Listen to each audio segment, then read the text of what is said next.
You guys, I am so sorry for that technical glitch. I am back. I'm going to go ahead and make an announcement on YouTube and send you guys this link. As you know, you guys, I've been out of town for the past 8 days and I just got back last night. This is my first live stream since I got back in town and some of my settings were a little wonky. So we are back. I am live. I am here. If you are just joining us from the last live stream, I am right here. Hopefully some of you guys will notice what happened. Probably not. You're probably still sitting on the other live stream trying to figure out what happened. So I'm going to go ahead and hey, Dayon, I'm going to go ahead and make an announcement real quick. I send you guys this link. So what happens is this software is very, very finicky.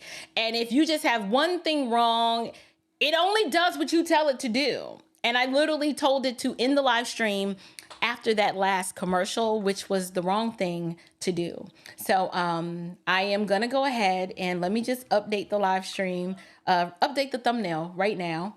And there we go. All's right in the world. Here we are. Tell your friends if they were on the last live stream, that is not the live stream. We are here live and in living color. And I should be, let's see, where am I?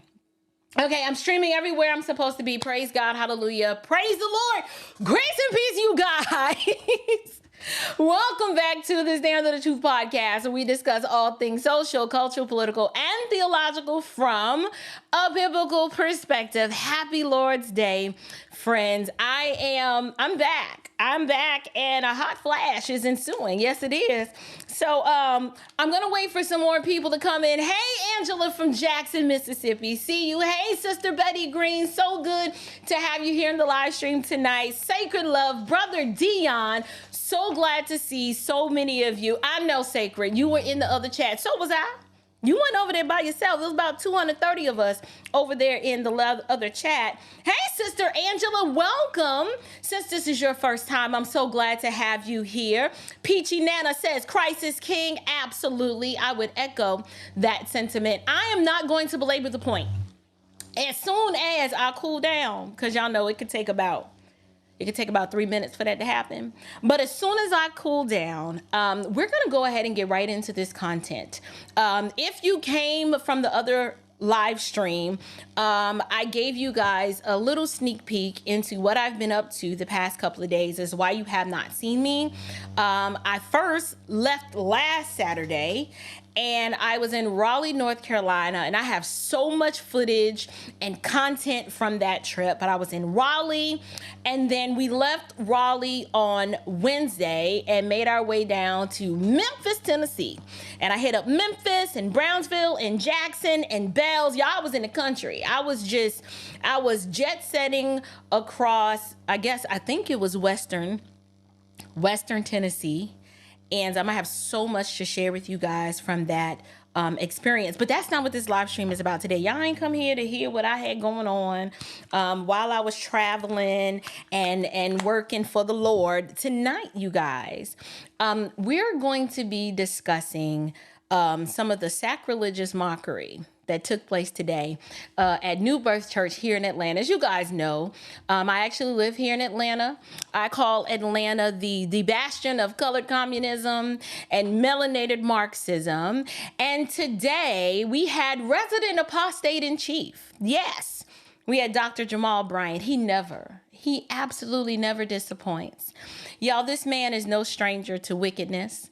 He is the apostle of apostasy. So he does what apostates do, which is mock Christ, preach a false gospel, and lead people astray. So today, on today's live stream, we're going to be talking about the Pope of Perdition, who answered the clarion call of Queen Jezebel herself, Kamala Harris, by lending his pulpit, yes, his actual pulpit of apostasy to the Democrat presidential nominee, Kamala Pocahontas Harris. And I am sure Grandma Beryl would be so proud. But wait, we need to ask, which Grandma Beryl, right? We need to ask, is it the white Grandma Beryl or the fake one? I don't know. It's hard to keep up. But anyway, In usual pulpit pimpery fashion, the black church apostate, the motivational speaker, the pseudo social justice warrior Jamal Bryant answered the call of the fetal assassin in chief, Kamala Harris. Because y'all know, when the Democrat Party comes a knocking, the pulpit pimps of the Iron Triangle, that's your black preachers, they always answer the call and say, yes, boss, what can I do for you today? So the job, if you guys don't know, I'm going to explain this Iron Triangle that I keep mentioning, but the job of the Iron Triangle preacher is to get those souls to the polls. And with just about 2 weeks left to go, all they have to do is they make the call and the money goes in the pocket, and then the politician shows up, and the job of the black preacher is to get as many black people to support their own demise as possible. So Kamala showed up in New Birth today, right? So I'm not late. Y'all know normally I am so behind in reacting to this, but I said, well, since I've been on the vacay, I might as well just come out guns a-blazing and talk about what happened today at New Birth. Because here in Atlanta, everybody knows that as an honorary member of the Iron Triangle, Kamala must show up. She has to show up to a black church to give the clarion call to her electoral serfs. Now, you might be asking, what are electoral serfs? Well, serfdom was the status of many peasants under feudalism. So in this context, when I refer to electoral serfs, I'm referring to individuals who essentially they serve as glorified slaves. Now, sure, you can come and go as you please as an electoral serf, but at this point, the serfdom that I am speaking of, it is a choice. It is a choice, but as it relates to politics, black people have served as the electoral peasants for the Democratic Party, and the Democrats effectively own the black vote. But there are many of us who, through the work of other individuals who have taken the bullets, taken the arrows to enlighten their people, to uncover so much historic truth about who the Democratic Party is, what their purpose is, the policies that they support. There are a lot of us that are like, well, wait a minute, no. I don't agree and align with any of this foolishness.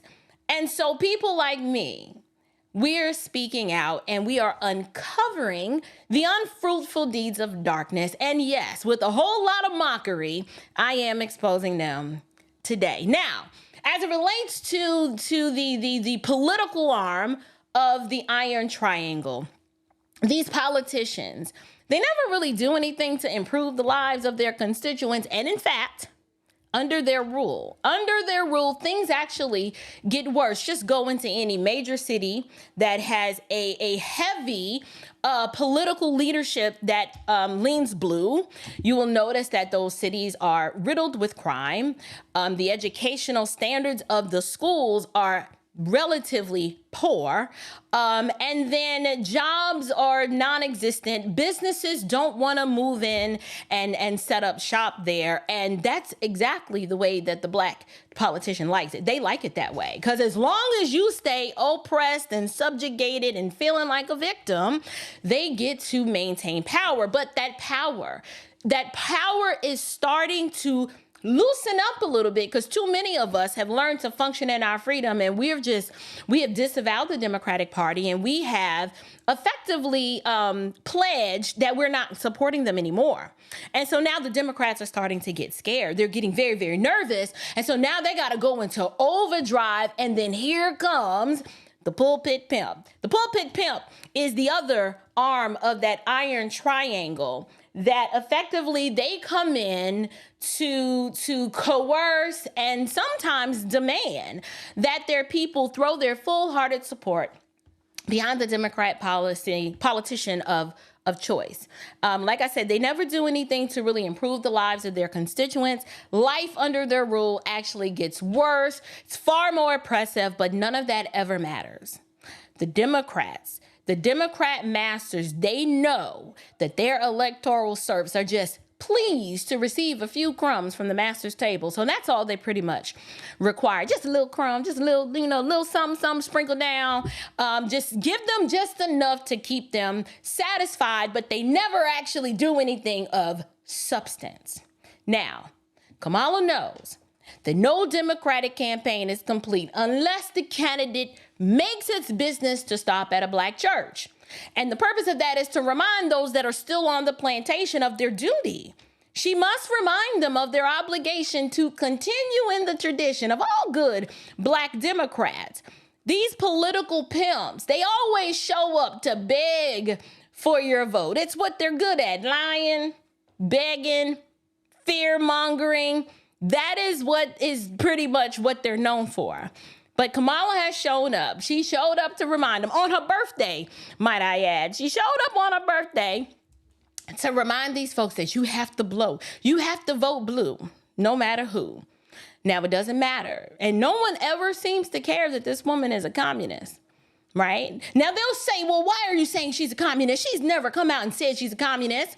Well, I've got some content that I'll be releasing on Kamala and her communism, because here's what I've noticed. I've noticed that the black community, they don't really jump or recoil back when they hear the term so-and-so is a communist, right? They don't really have any sort of point of reference for what that means. And so I'm going to make it my duty to educate my audience exactly on what communism is. And I will be able to demonstrate not just by what Kamala has said, but actually some of the policies that she has proposed that will prove without a shadow of a doubt, not just from her background and how she was raised and who her parents are, but that by her actual policies and her words that she actually is a communist. Like, this is not my opinion. This is anyone who has studied history, who knows what communism looks like when they see it. Oh, yes, I'll be doing content to demonstrate that she's a communist and why communism, or should I say why black people need to be like, oh, we don't want no parts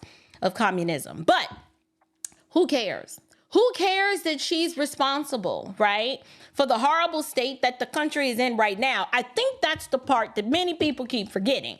They keep forgetting that she's currently the VP, and she said out of her own mouth that there's nothing that she would have done different from the president, who sits kind of in office, but not really, Joe Biden right now. She was like, there's not really one policy that I can think of that I would have done differently. So I'm like, oh.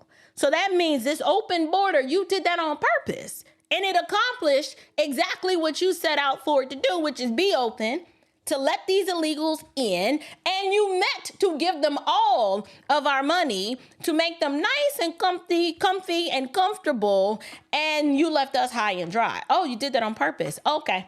And when you called for us to defund the police because all of the peaceful protesters needed to express themselves, you did that on purpose. Oh, I get it. No problem. Duly noted. So basically, who cares that she created the border crisis, right? Who cares that she's effectively Margaret Sanger in blackface?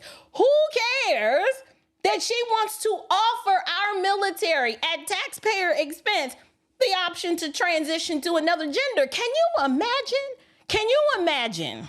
Let's just say there's just this really small percentage of military personnel or individuals who are joining the military for the sole purpose of getting their transgender surgery at taxpayer expense. These are the people on our front lines. Individuals who are unsure, right? Like, you can't even be flat-footed in the military, but you can think that you being born as a man was wrong and now you're a woman and you are fit to serve. The insanity that your commander-in-chief, to be, possibly, Lord willing, I pray that's not going to happen, but a person that thinks that is a good military position or military strategy to have, to allow people to enlist in the military who are confused about their gender, y'all don't see no problem with that. I don't know. But then again, no shade. I'll take the bullets for this one. Because what I'm about to say Some might view this statement as misogynistic, but it's coming from a woman, and I don't hate being a woman. I absolutely love being a female, but I'm going to say it anyway. This is what happens when you believe that just because a person is a female, that they deserve to be in a position, despite the fact that the policies that they advocate, their worldview, their mindset makes absolutely no sense. And they prove with their actions and their decisions that they don't have a clue what they're doing. Yes, I am saying Kamala Harris represents so much of the idiotic decision-making that happens when you let a woman, not any woman, but a certain kind of woman lead. She gonna lead you down into a ditch, because we're gonna have trannies on the front line who are confused about whether they are male or female, and she wants you to pay for that. Now, I know y'all might think that went a little bit too far, but that's the implications of her decisions. Just give these people the option to transition, and to think that they are suitable to lead or to be in the military serving in any capacity makes absolutely no sense. But none of that matters. None of that matters that she wants gender confused people to serve on the front lines. Y'all, I'm having we gonna get through this live stream today. Lord willing, if the creek don't rise and I don't spontaneously combust, we gonna get through this live stream. But don't worry about any of that. What we need to do, we need to focus on the reality. So, in a moment, we're going to react to the actual appearance of Kamala at New Birth today. And like I said, like most modern women, we've seen Kamala in previous interviews. She takes no accountability for anything that she has done or will do, right? She just kind of talks out the side of her neck without having a solid plan of how we're going to achieve so many of her visions of grandeur. And then she expects Black people to just vote for her because she washes her greens in the bathtub. Sorry, it's gonna take a little bit more for you to be Black adjacent in that sense for me to vote for you. But now, let me go back and give you guys some context, right? I mentioned the Iron Triangle, and the Iron Triangle comprises of the Black preacher, the Black civil rights worker, and the Black politician. And if you've been following this channel for any length of time, you've noticed that my dear friend and brother in the Lord, Vince Everett Ellison, he has written an entire book cataloging the influence of the Iron Triangle in American politics. And you guys, this book explains so much of what you are about to witness that happened over at New Birth today. And so what I've done to make things easy for you, I've actually dropped a link to that book in the description box of this well, no, it may not be in this video. It may have been in the last one that inadvertently got ended, but Susie Q or somebody will drop that link in the description box of this video. Y'all, my nose is starting to itch again. Let me see. Let me double check to see if it's in here. Ah, it is. It is. So I did drop a link to the Iron Triangle. It's in the description box of this video, and you can go ahead and grab a copy of that book at your leisure. But I want you guys to grab that book because it is going to kind of flesh out in greater detail what I talk about when I talk about this concept of this Iron Triangle. Now, Kamala, she has been given honorary membership into the Iron Triangle. And I say that because technically, now she is a politician, but she's not ethnically a Black American, right? To be a part of the Iron Triangle, you got to be a Black preacher, a Black civil rights worker, or a Black politician. And Harris is socially a Black American. And a few months ago, I did a show where I defined Blackness as this social construct. So you don't actually have to be a Black American to be considered part of the social construct of Blackness. All you have to do is adopt the worldview and the ideals of Blackness, and you're just in. And this has been proven because it's been proven that this woman's not a Black American, but Black folk keep holding on and saying, yes, she is. So we're just gonna go with that. But Kamala was at New Birth today, and because this is part of the formula, the stronghold of that Iron Triangle it has this huge stronghold on the Black community. And what it is essentially, it is this long-term strategy to keep Black Americans subjugated, to keep them oppressed, and essentially to keep them compliant. And what's interesting about this is we have 60 years of Black democratic compliance, but something's been happening lately where many of us are waking up and we are breaking free from the Stockholm syndrome that has had this grip on us for so long. We've actually learned that due to Stockholm syndrome, slaves and former slaves have had the most unhealthy yet loving relationship with their masters. And I kind of look at what's going on with Black America and the Democratic Party. I liken it to like battered wife syndrome, because what happens is the wife lives under these horrendous conditions. She's treated horribly by her abusive husband, but none of it matters, because as long as he tells her that he loves her and throws her, some flowers from time to time, or just mentions and says that, ain't nobody gonna love you like I love you, right? She'll never attempt to leave, because he's conditioned her to believe that nobody's going to love her as good as he does. Now, it's not like he's really loving her. And it's not like he's really loving her all that well, but the few times that he dressed up and took her out on a date, brought her some flowers, she holds on to those good times as proof that he's not all that bad. And the fear of the unknown, the fear of what's out there, if she were to leave, for her, there isn't really too much out there that she feels that is worth jumping ship for. So she stays comfortable in this abusive relationship.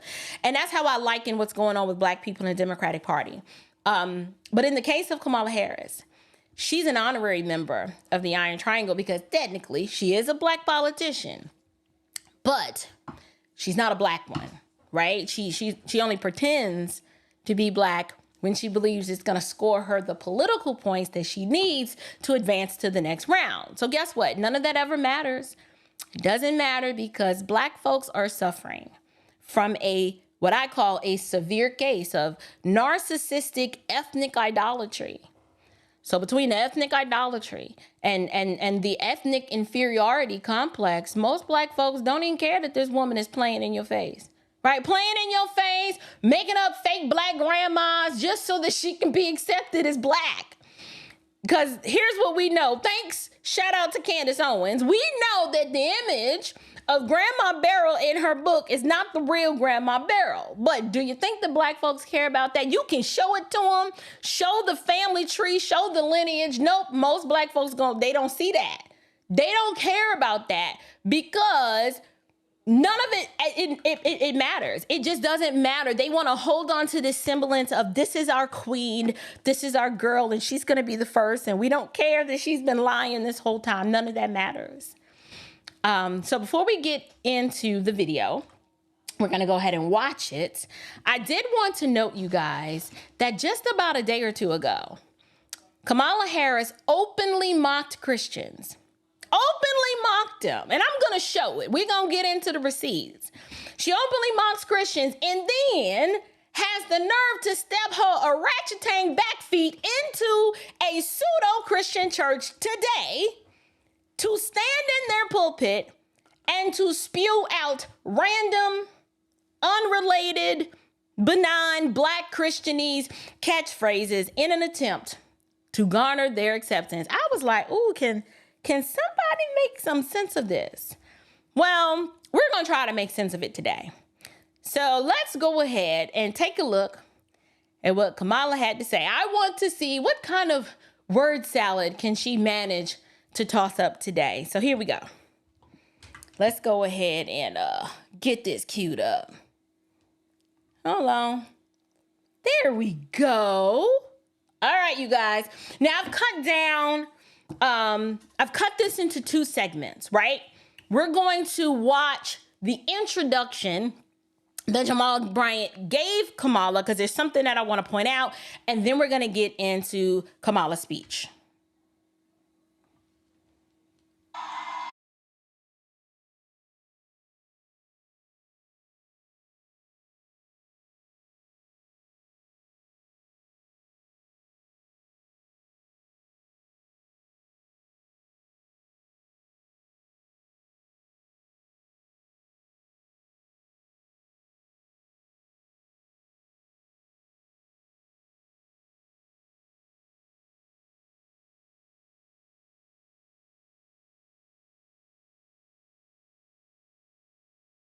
20th, 2024, and you hold on. a room for the first. Did y'all catch that? Did Can't hear it. y'all couldn't hear it? All right, let's try play it again. I'm gonna go back. Let's try to play it. Let's see what happened.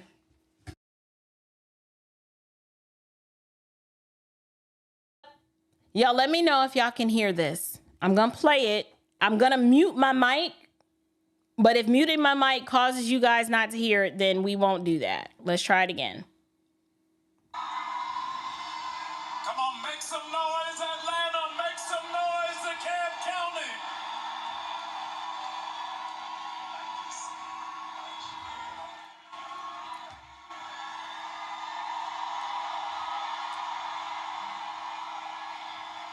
Madam Vice President, they're not ready to receive you yet. They clearing their throat. They are getting ready. Listen to me. This is our moment. Your unborn great-grandchildren are going to ask you, what were you doing? October. Still can't hear it? All right. Y'all, did y'all catch that? I don't think y'all caught that. I'm inclined to play it again. Now I caught it. Okay, let's y'all, this is so funny. This is so funny. So the pulpit pimp, Jamal Bryant, he's introducing Vice President Kamala Harris. And he starts noting of how historic today is and that your unborn grandchildren are gonna want to know what you were doing on October 20th. I'm like, wait a minute. How are your unborn grandchildren are going to wonder any of this when you keep killing them? You literally advocate. This woman, you, so many that go to your church, advocate for the slaughtering of the unborn in the womb. Where we're beyond the rate of replacement. And you have the audacity to talk about somebody unborn grandkids? Which ones? Because it can't be half of them ain't make it earthside, Jamal. So are you saying the ones that are fortunate enough to make it alive? Like, you see, this is the absurdity of their worldview. They can't even be consistent. Because in one breath, he wants generations to celebrate this, but we can't even get him to push solid family values and to encourage his church members to choose life, because this man honestly believes that you can hold in equal, consistent tension the right to kill babies in the womb and then to talk about your future progeny. He thinks that I don't even think he realized what he just said. Now, I just wanted to point that out because it was the first thing that I noticed. I thought that was so interesting because America is dying in general. Like, we have to be at a replacement rate of 2.1 in order for us to replace the people that are alive today. And we're at like 1 point. I can't remember the exact statistic. And then Black people are below that. So there are no unborn great-grandchildren, Jamal, if you continue to push candidates and policies that encourage Black women, that it's okay for them to hire a medical assassin to murder their children in the womb. Like, we don't have unborn grandchildren. We don't have those. Not under the policies, and definitely not with this candidate, because she ain't never met a fetus that she ain't want to kill. Just saying. But let's go ahead and continue. I wanted to highlight that because I thought it was interesting.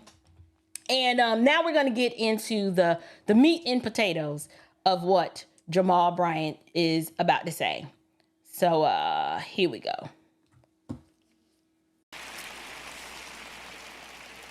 So in times like this, we are reminded of the ties that bind us to each other and the importance of community.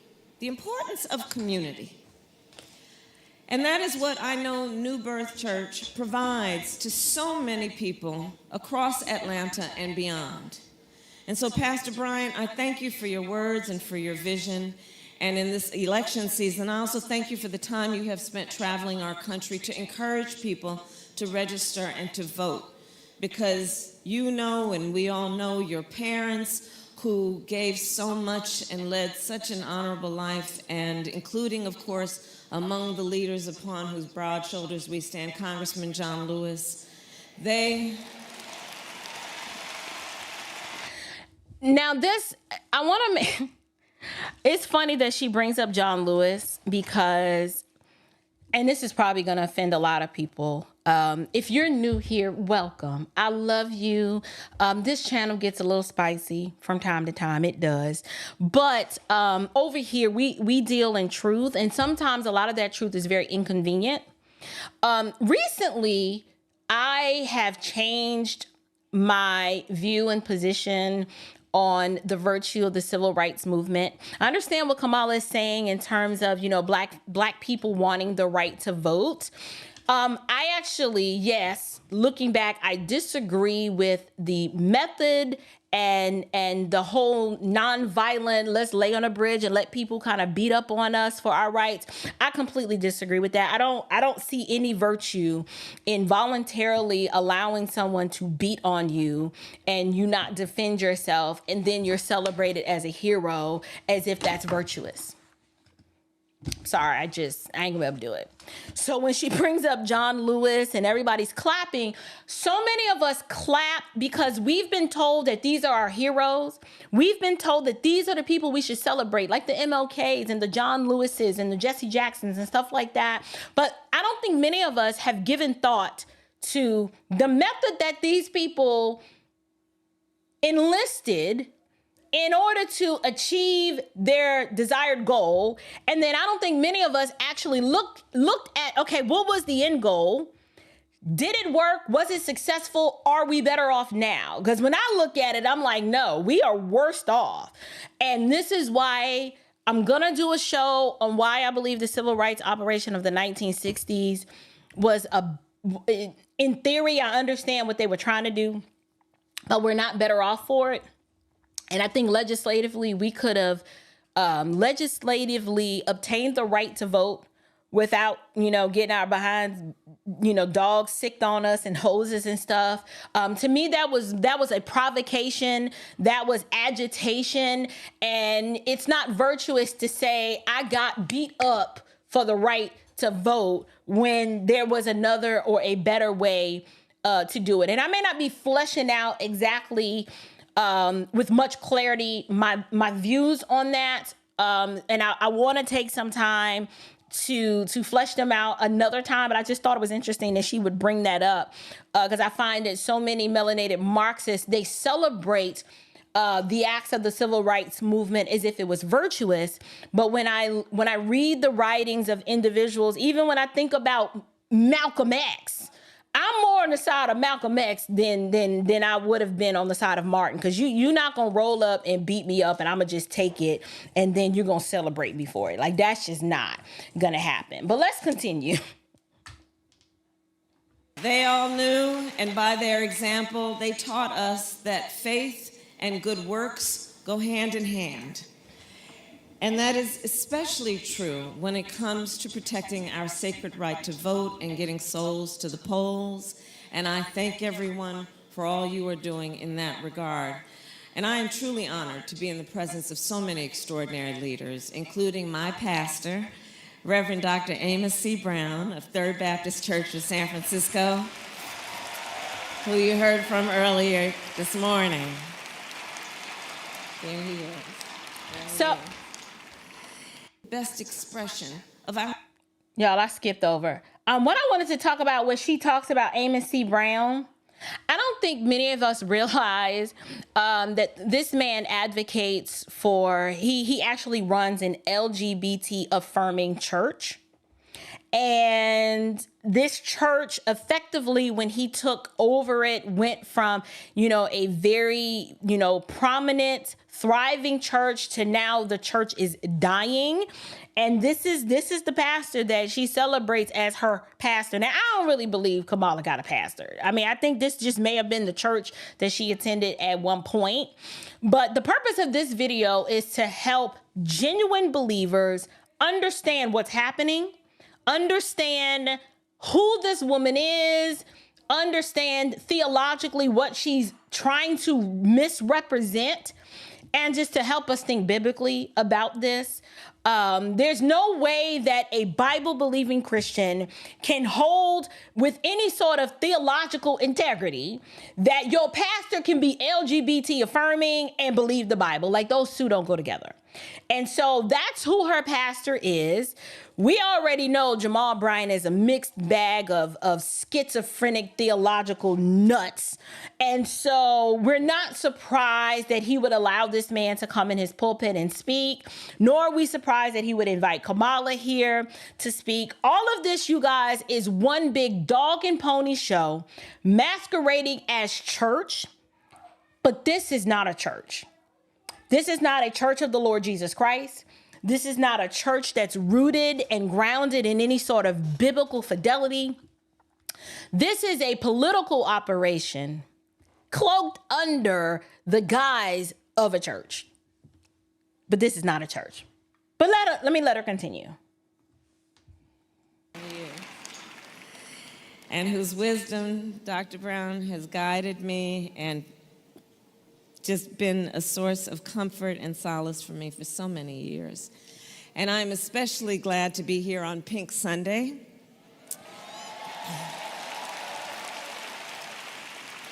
As some of you may know, my mother was a breast cancer researcher. She was one of the very few women, and fewer even women of color, who was engaged in studying breast cancer. And she had two goals in her life: to raise her two daughters, my sister Maya and me, and to end breast cancer. It was her life's work.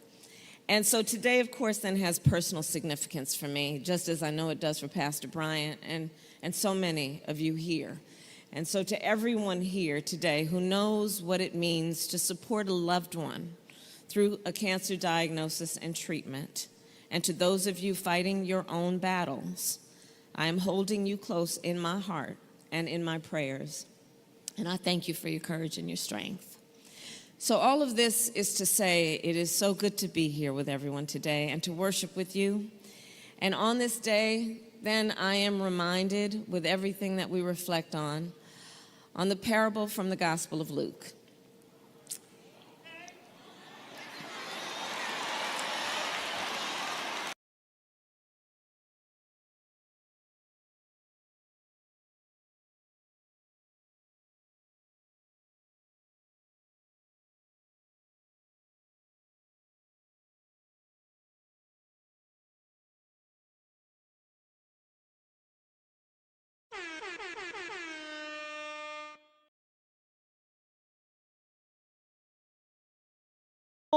And appreciative of you just coming here and dropping this super chat. Huh?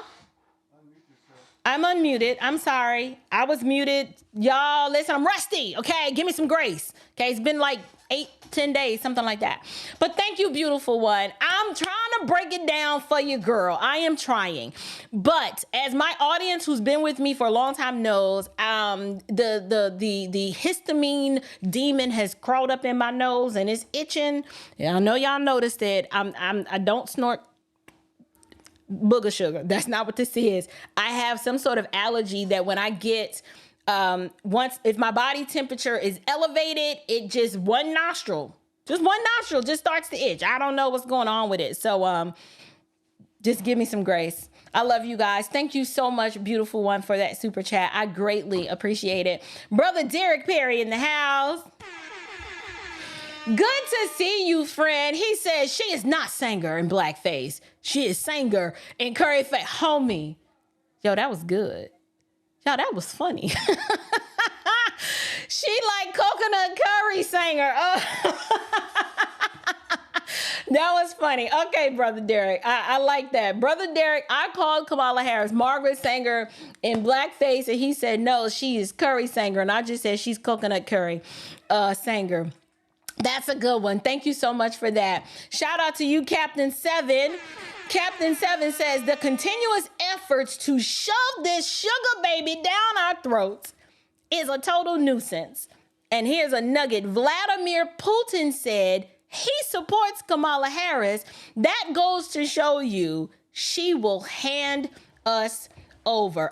Honestly, the reason why I could see, Putin supporting someone like her, it's because he knows he can have his way and pretty much do whatever he wants with America because she weak. She weak and she just weak. And so America would effectively be at its most weakest point with her at the helm. No one is intimidated. No one is afraid. She can't even get through this black church campaign stop without a teleprompter. I don't know if y'all noticed. She took a pause and she looked at her teleprompter like, we doing the Gospel of Luke. And then, you know what I'm saying? Did you see how she just got all excited because the church was like, all right, go ahead, girl. Like, yo, this dog and pony show. This is such a joke. But she can't even get through a black church speech without a teleprompter. How do you think she's going to engage with Putin without an original thought in her own brain? She can't. She can't. I'm just saying. But I agree with you, Captain Seven. She is definitely finessing these folks. And she's not even, it's one thing when you got like 29-year-old Kamala finessing Willie Brown. Like she probably was at her A game back then. Now this is 61-year-old Kamala. She a little rusty, right? She ain't, she been with Doug Emhoff for a while. So her finesse game, she's just off, and it shows. It shows. But Brother Derek says, as soon as she said price controls, I knew she was a communist. Exactly. And this is why I want to spend some time trying to educate Black people on how to note the signs or spot the signs of communism. Because most Black people, when they heard, she's going to do something about price control, I'm like, Lord have mercy. If y'all understood economics, that's not good. That's bad. That is bad for commerce. That is bad for free markets. That is a sure sign that communism has descended upon you when the government decides that they want to implement price controls. We're going to talk about it on another show. It's not that show today, but if I have to do a whole economics lesson on how so many nations before us who adopted these communistic ideals, how they fell and how that's pretty much where we're headed if we were to vote for her, I'm willing to do that. But we need some Econ 101 because this is not it. Brother Albino, hi.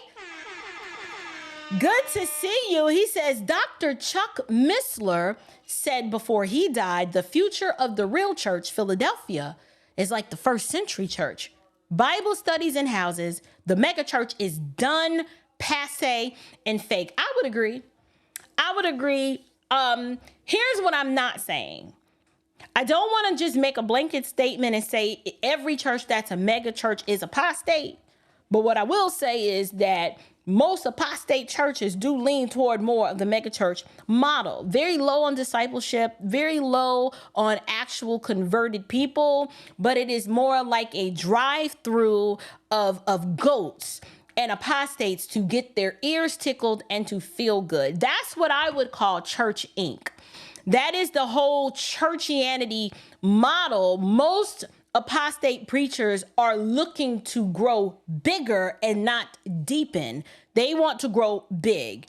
I have no issues with house churches. I mean, the first century church, most of them started in homes, which was the size of maybe a Roman villa. I actually attend a church that started out as a house church, and we are small by design on purpose.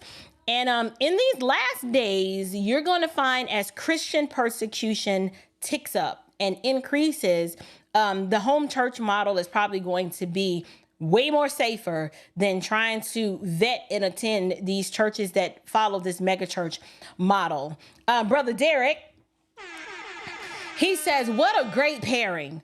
A literal pimp preacher who has side pieces all over the U.S. with a woman who started her career has a side piece. They like two peas in a pod, ain't they? They both know the game. They know pimping ain't easy, but somebody's got to do it. And so I was not surprised. I knew Kamala was going to make a stop at New Birth sooner rather than later. I knew it was going to happen.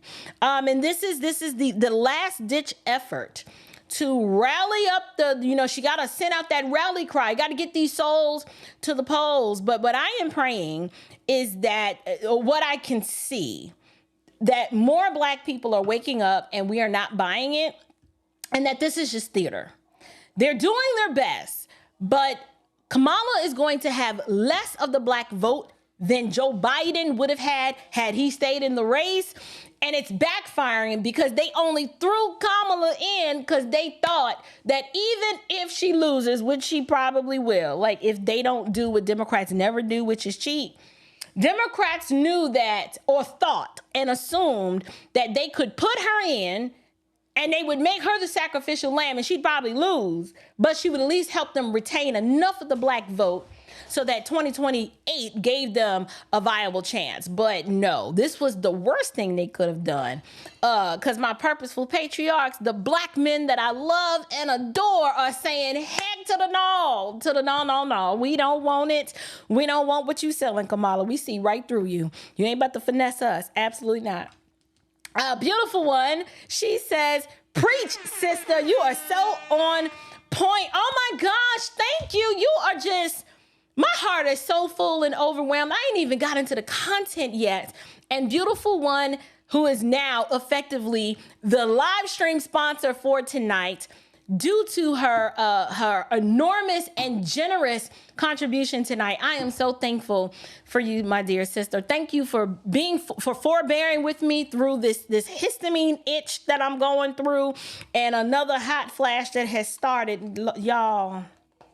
Y'all, when I get on the other side of this change of life, I'm telling you, I'm doing a praise break, provided it don't make me sweat. We will see. Kofi19, hey friend. Kofi says, I'm so tired of hearing about oops upside my head, John Lewis. Let me tell you something. If all it took to be a martyr was for you to lay down and get beat up, I mean, our bar is set really low, like really low. I am tired about hearing, that is his claim to fame. If you look at the legislation that he authored and supported, you'll be like, this is not good. Go to his district. Well, the district that he used to have, trash. Did not improve the lives of not now one Black folk in that district. The district got worse, more crime riddled, education standards got worse, but yet he is celebrated as a martyr because he laid on the bridge and got beat up. I didn't make it make sense to me. I can't celebrate that. No, I'm not gonna do it. That is the epitome of male cowardice if I've ever seen it. Now I could see if, they came to his house and he fought back, but he went there to get beat up. Make it make sense. That's not virtuous to me, nor is it manly, but such is the rest of the civil rights movement. Albino. Hey, Albino. He said, yup, the mega church is finished. Tired of the Joel Osteens and Creflo Dollars. Jesus is God. He's not a rock concert or a feel-good genie. I'm doing only home Bible studies now or country churches. Listen, I hear you. There's so many faithful shepherds all around this country who are starting house churches and who are shepherding and discipling people, and you don't even know their names. But yes, we are definitely, well, Joel Osteen ain't a pastor. That's a motivational speaker. And Creflo Dollar is a pimp. He's not a pastor. So, those are not viable models for church, in my opinion. All right, y'all, but let's continue. We're going to get through this speech sooner rather than later. If I don't spontaneously combust, we're going to get to it, and I'll get to the rest of the super chats momentarily. Let's go ahead and continue. So in the gospel, we are told of a man who traveled from the road from Jerusalem to Jericho. And while traveling, he was attacked by robbers. We remember he was beaten. He was bloodied. They left him for dead. He was someone that should just be passed on by, maybe with a glance of pity, but not more. So one person passed by, sees the man lying in his path, and walks around him, not wanting to be bothered or obstructed on the path that he decided to walk. A second man does the same. But then a Samaritan walks by. He sees the man and he stops. The Samaritan bandages the stranger's wounds. He brings him to an inn, gives him shelter and a hot meal, and he saves the man's life. This parable, the parable of the Good Samaritan, teaches us to love thy neighbor as thyself.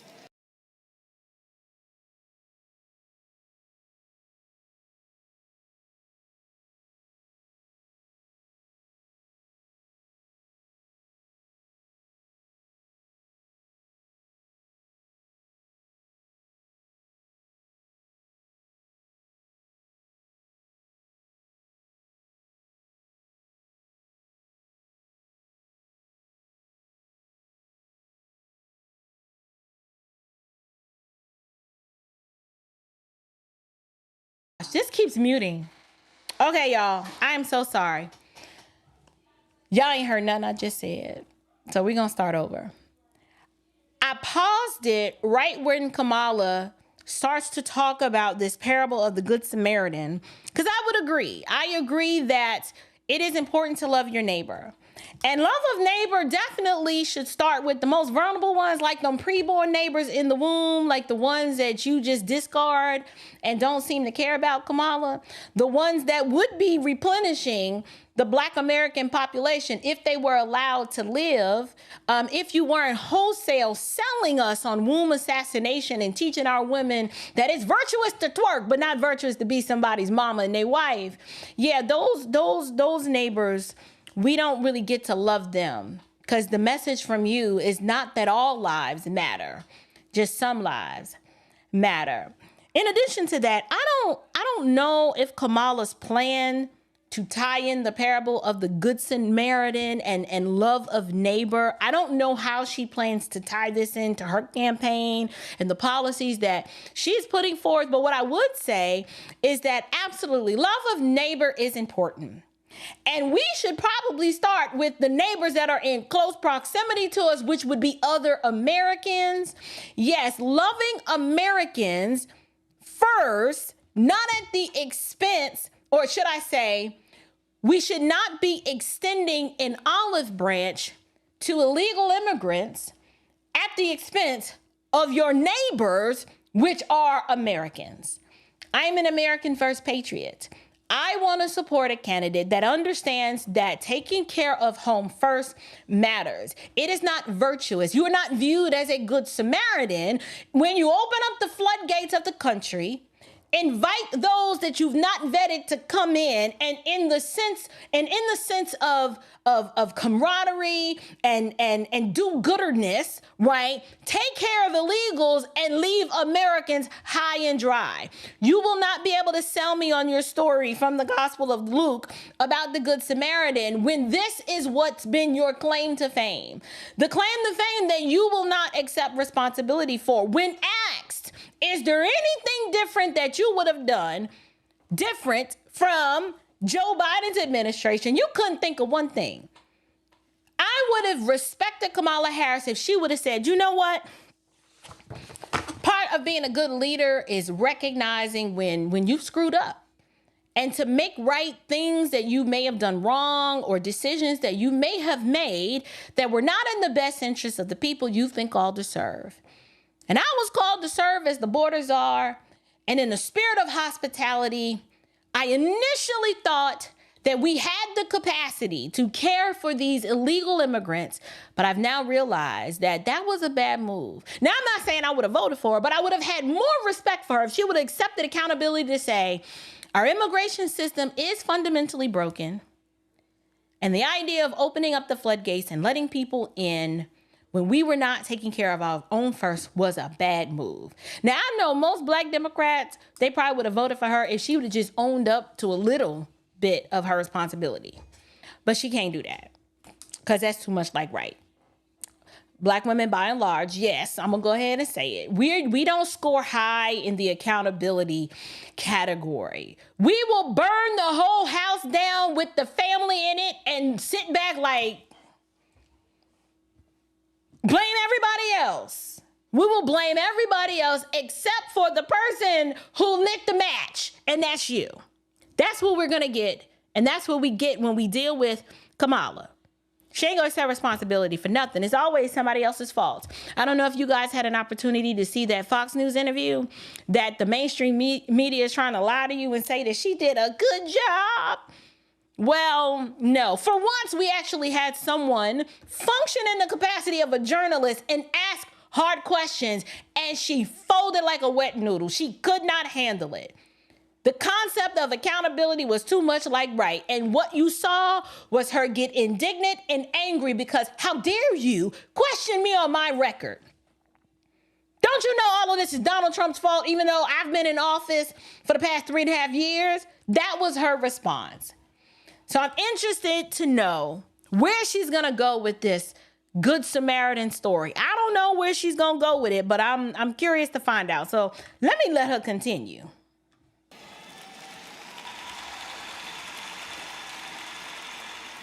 These words are simple. We know them well. It is an essential tenet and a pillar of our faith and that of so many others. However, one must ask, are all people of faith living those words? Are all people of faith expressing those words in their actions? Do we have leaders in place who understand that in the face of a stranger, one should see a neighbor? Oh, okay, I get it. She is trying to apply this do-gooder, Good Samaritan story to cast shadow on the fact that ain't nothing wrong with illegal immigration, right? We should just do good to people in need.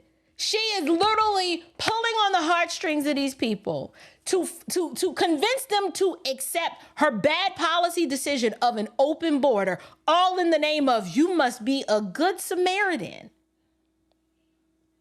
That was good, girl. That was good. Now, you ain't getting me, but you probably will convince these people here. What they will do is rationalize in their mind that this woman left the border open, told these people to come, gave them your tax dollars, your resources, your EBT, your housing, gave it all to them, and then try to guilt you to convince, using scripture erroneously, that if just don't pay attention to the fact that your needs are not met. The Good Samaritan, that's what a Good Samaritan does. Unbelievable. Listen, the finesse and the pulpit pimpery was strong in this one. That was good. I ain't gonna lie. I see how she's making the connection. Now, you ain't getting me, but the unsuspecting, undiscerning, biblically illiterate person will listen to that and explain the way the open border that brought the high crime, they will explain all of it away under the guise of, we need to be a good Samaritan. That's essentially what she's saying. Let's continue.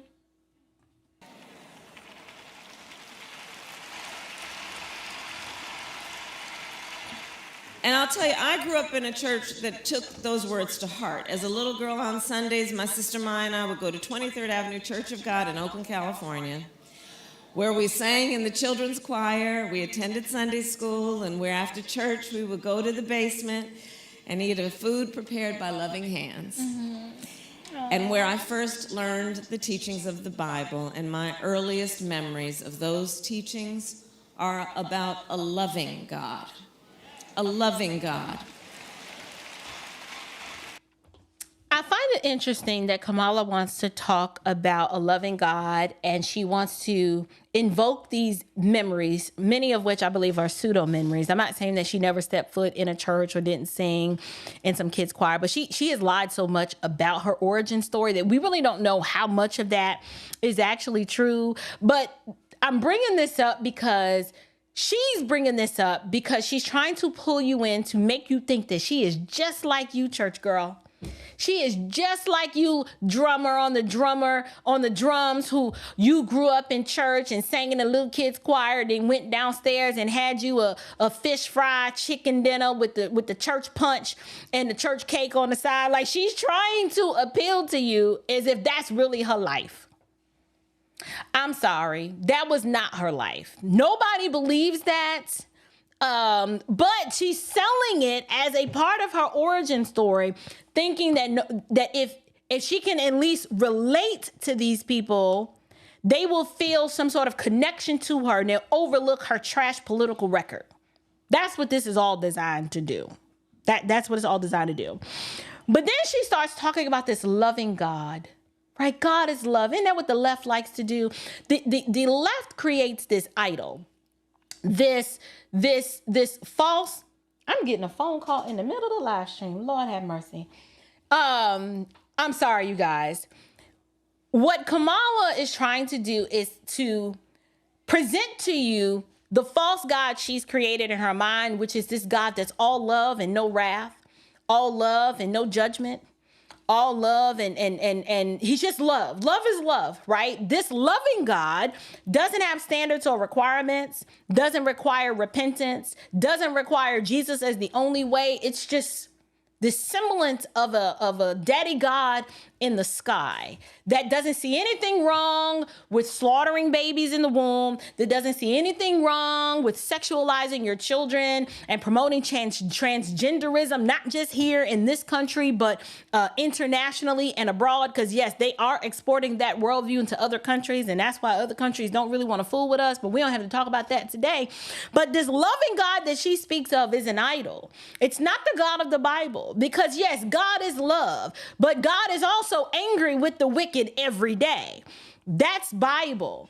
God is also love, but he's also a God of wrath, and his wrath abides on those who fail to come to him in repentance and place their faith in his sinless son, who is Jesus Christ. This God she's talking about doesn't come with a holiness standard. This God is just love. Love is love. I want her to finish talking about this loving God. I am interested to hear what she's going to say about him. So let's let her continue. A God who asks us to speak up for those who cannot speak for themselves. That's what we do, Kamala. I'm out here on this YouTube advocating for the lives of the unborn, the ones that you care nothing about, because they surely can't defend themselves. The ones that you just want to obliterate under the guise of choice. Yes, I agree. Me and you are on the same page, sister girl. We should be speaking up for the defenseless, the ones who cannot speak for themselves, i.e. those babies in the womb. All of the ones that you are continuing to advocate that they die. For whatever reason, you have this thirst for blood with no children of your own, but you want black women who kind of look like you, but not really, to advocate for the right as if it is good and virtuous to kill babies in the womb under the guise of, you can't tell me what to do with my body, even though it ain't your body, it's the baby's body. That the baby can't defend itself and say, hey, I don't want to be ripped from limb to limb. I don't want to be chemically obliterated in the womb. Yes, I agree. We should advocate for those who are defenseless and can't speak for themselves, and we should start with the babies in the womb. Amen. I agree. So much of this moment is not clear. It is our faith that then guides us forward. Faith in what we often cannot see, but we know. Do we have leaders in place who understand that in the face of a stranger, one should see a neighbor?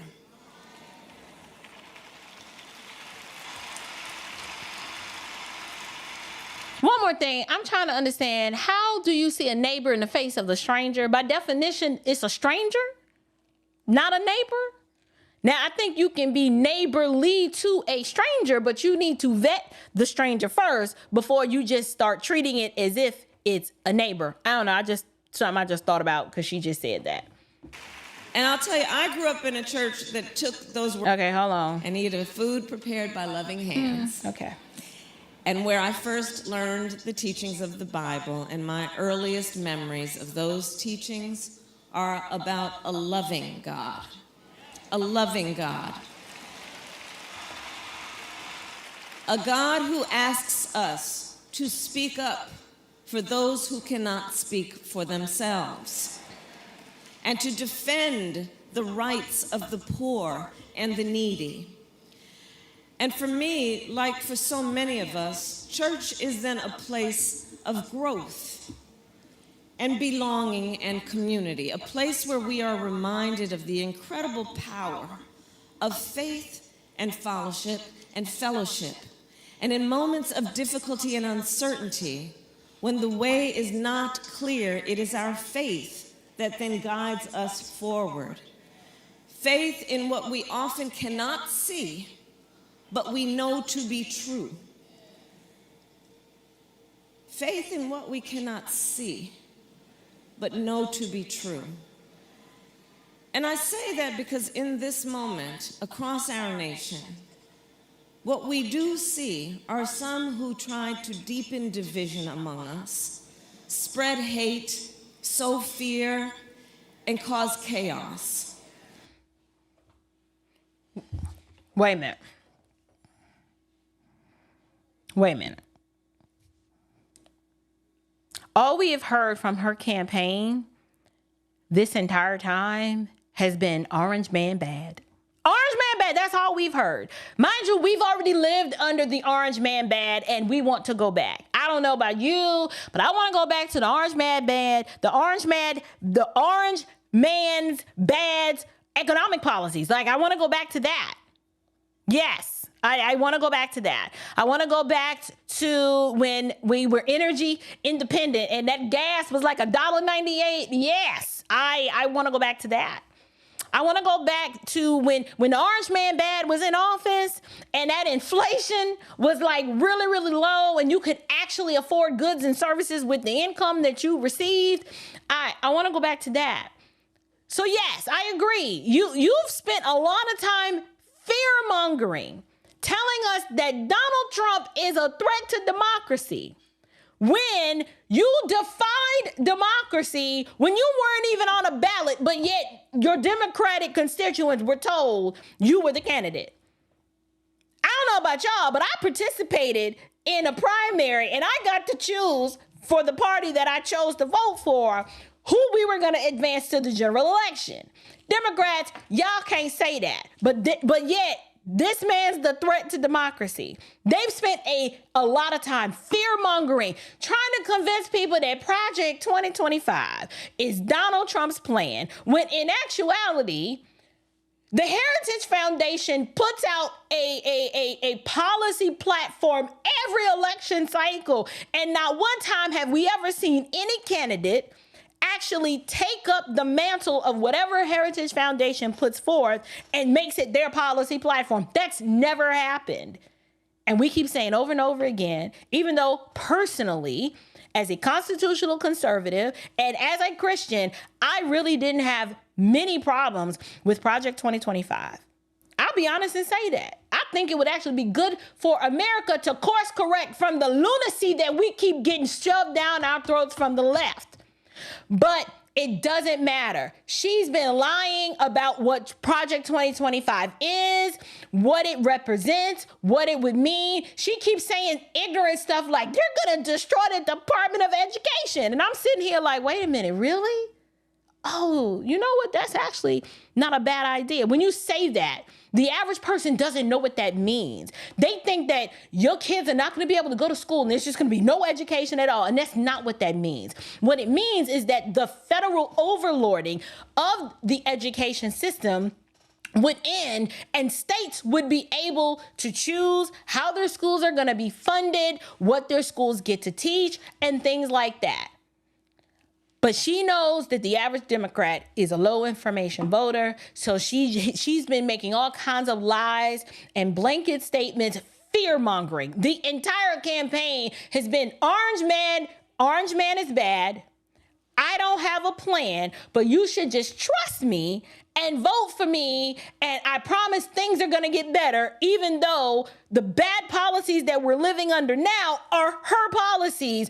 But she wants us to convince that she's going to somehow improve upon what she's already done, which I'm not convinced she can do. It's going to be more of the same. They want globalism full speed ahead. They want illegal immigration full speed ahead. They love it when there's chaos in the street. Why? Because they get to maintain more control and more division when they push DEI, when they try to yoke civil rights and LGBT rights together, when they try to destroy the family. All of this is by design. So if anyone's talking about division and chaos, BLM that she advocated for, always talking about white supremacy and victimhood and that's all her. So I'm confused. I'm confused when she talks about division and chaos. What chaos? You mean that chaos at the border or the chaos in all these Democrat cities because of all the illegals that are there? Yes, that is definitely chaos. Absolutely. When y'all withdrew from Afghanistan, that was indeed chaos.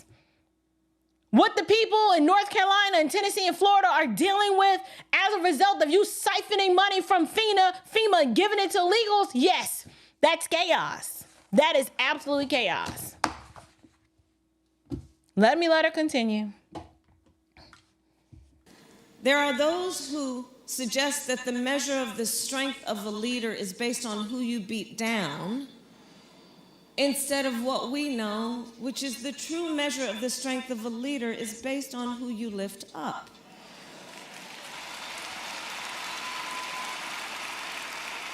What's that mean? And this moment in our nation must be about so much more than partisan politics.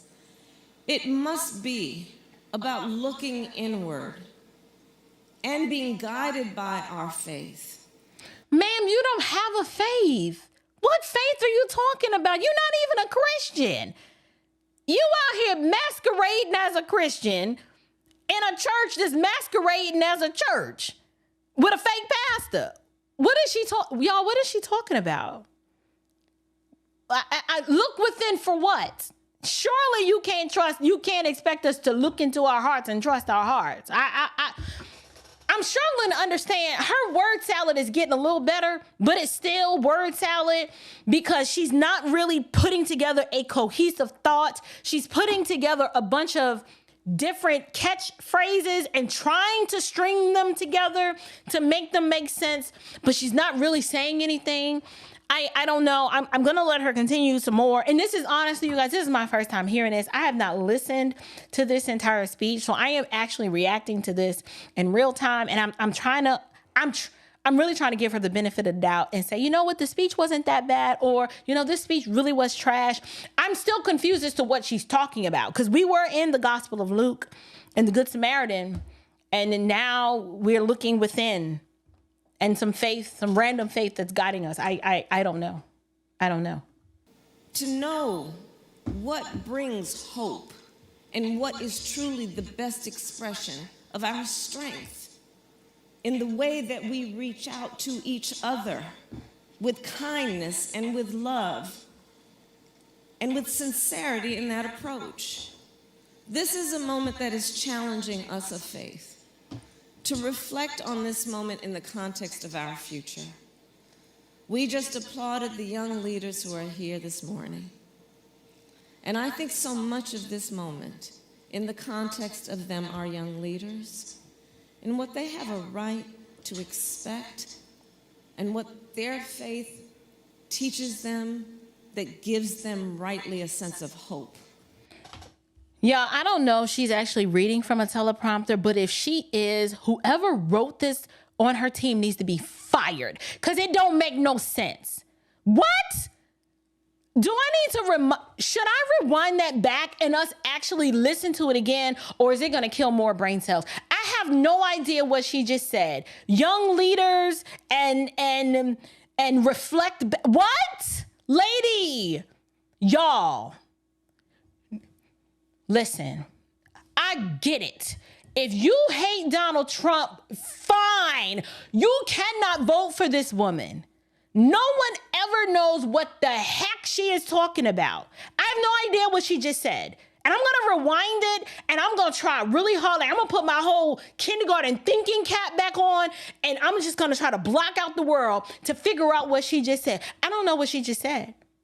I have no idea what she just said. Do you know what she just said? If you know what she said, summarize it in the chat. I dare someone to pull the transcript and ask ChatGPT to summarize what this woman just said. And ChatGPT can be like, I cannot recall. I have no idea. ChatGPT don't know. Who wrote this? If she's writing this, she needs to stop. And if there's someone on her team that's writing this, they need to be fired. Why can't she just authentically say, listen, y'all, we got a choice right now between two candidates. This is what I'm advocating, and this is what they're advocating, and you need to choose. First of all, I don't even think we've realized this is a church, and a politician is standing in the pulpit encouraging these congregants, obviously, to vote for her. This is not a nonpartisan speech. But Jamal Bryant's church gets away with this because he's part of the Iron Triangle. And I can guarantee you the IRS will not be calling him Monday morning. They don't even care. But I have no idea what she just said. Should I rewind it back or should I not torture us to listen to this some more? I have no idea what this woman just said. And I tried really hard to be like, okay, well, essentially what she's trying to say, I can't even summarize it. I can't even summarize it. She sounds like, y'all ever talk to a toddler that is just talking in like this long stream of consciousness and you're trying to follow them and you're just like, baby girl, what you said? You don't know what they just said. She talks like a toddler. I have no idea what she just said. About where they belong, who they are, and what they can be. And so this is a moment that is challenging, I think, our fundamental values and challenging us as Americans and as people of faith. And as the Good Samaritan reminds us, it is not enough to preach the values of compassion and respect. We must live them.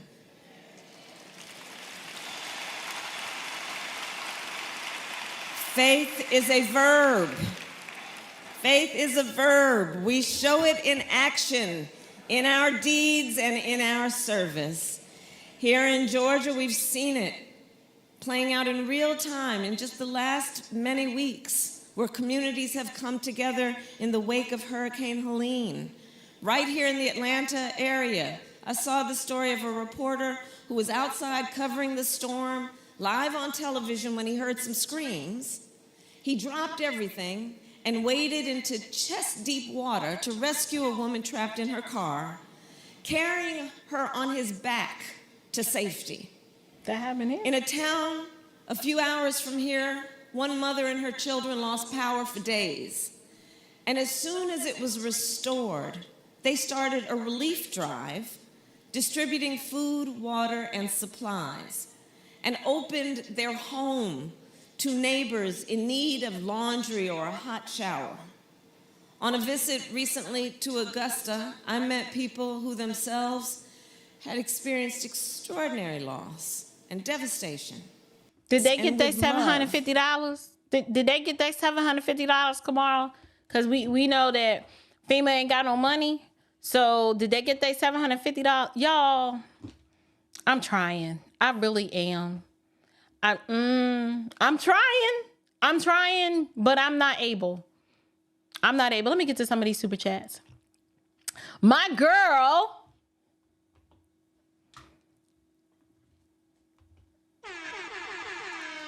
Dr. Rita is in the house. Y'all, I had the opportunity to meet Dr. Rita. This is actually the second time I got to meet Dr. Rita. Met her the first time at G3. Dr. Rita came to the event that I had in Raleigh. I met her and her lovely husband. Those are my people. Dr. Rita says, I'm truly convinced that Jamal is not a Christian. He is an activist. I agree, Dr. Rita. Thank you so much for coming out to the event we had in Raleigh. It was wonderful spending a little bit of time that we got to spend together. Thank you so much for your continued support and your super chat from this evening. I have pictures of me and Dr. Rita. I think, well, Dr. Rita has pictures of me and her. I can't remember who got the pictures, but I am going to post some of those pictures as soon as I get some time to go through everything. But I was just so grateful to meet her and her husband, Ben. They are good people, and I love them dearly. We have a super chat from Ranger, is what my friends call me. Ranger says, this angers me so much. As pastors, the job is to save the souls. That's what we are there for. I'm not a pastor yet, so maybe I don't know what I'm talking about. Stop bringing these wolves in. Ranger is what my friends call me. They can't help it. Apostate's a good apostate. This is what apostates do. Remember, their God is their belly, right? So they got money on their minds. And it is all about their self-interest. It doesn't matter what policies that this woman supports. It doesn't matter that in a moment, I'm actually going to play a clip for you where this woman actually, with her own mouth, in a very sacrilegious, mocking way, mocks Jesus Christ. But yet, within 24 to 48 hours of doing that, she decides that she wants to step foot in a church and invoke the name of God and start quoting from the Gospel of Luke. I'm like, girl, bye. Anyway, thank you, Ranger, is what my friends call me. I appreciate that. Let me let her continue. And with sincerity in that approach, this is a moment that is challenging us of faith to reflect on this moment in the context of our future. We just applauded the young leaders who are here this morning. And I think so much of this moment, in the context of them, our young leaders, and what they have a right to expect, and what their faith teaches them that gives them rightly a sense of hope about where they belong, who they are, and what they can be. And so this is a moment that is challenging, I think, our fundamental values and challenging us as Americans and as people of faith. And as the Good Samaritan reminds us, it is not enough to preach the values of compassion and respect. We must live them.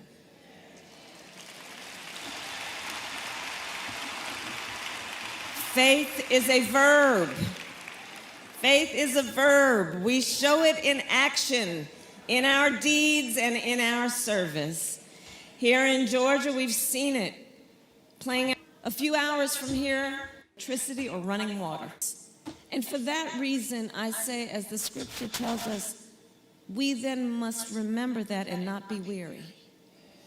Let us not be weary in moments like this. Let us focus on what God shows us about the Good Samaritans walking among us, to remind us of the power, the agency, the ability, and dare I say, the duty that we have to come to another's aid in moments of need, to love thy neighbor.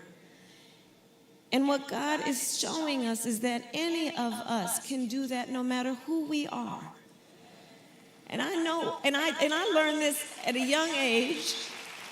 And actually, I'll share with you a quick story. So during my final year of law school, I was a summer intern in the DA's office in Oakland, California. And I was working in the Superior Courthouse. And there was this one case that I got, and it involved a drug bust. And the police had arrested a number of people, including an innocent bystander, a woman who had been in the wrong place at the wrong time. And when I got the case, it was a late Friday afternoon. And most folks had gone home for the weekend, and I knew in all likelihood the judge would probably not see her case until that following Monday, which would have meant that she would have had to spend the whole weekend in jail. Now, this woman had children. She is a mother. She had children at home, and I wondered if they even knew that their mother had been arrested, who would take care of them. If she could not, would Child Protective Services come and take those children? Everything was on the line for that woman. So I rushed to the clerk of the court and asked them to have the case called that day. And then when that did not work, I pleaded with them. Remember, I was not vice president, I was an intern. So yes, I pleaded. And finally, the judge returned to the bench and reviewed her case, and with a pound of his gavel, she was free to go home, and she would go home to see her children and take care of them.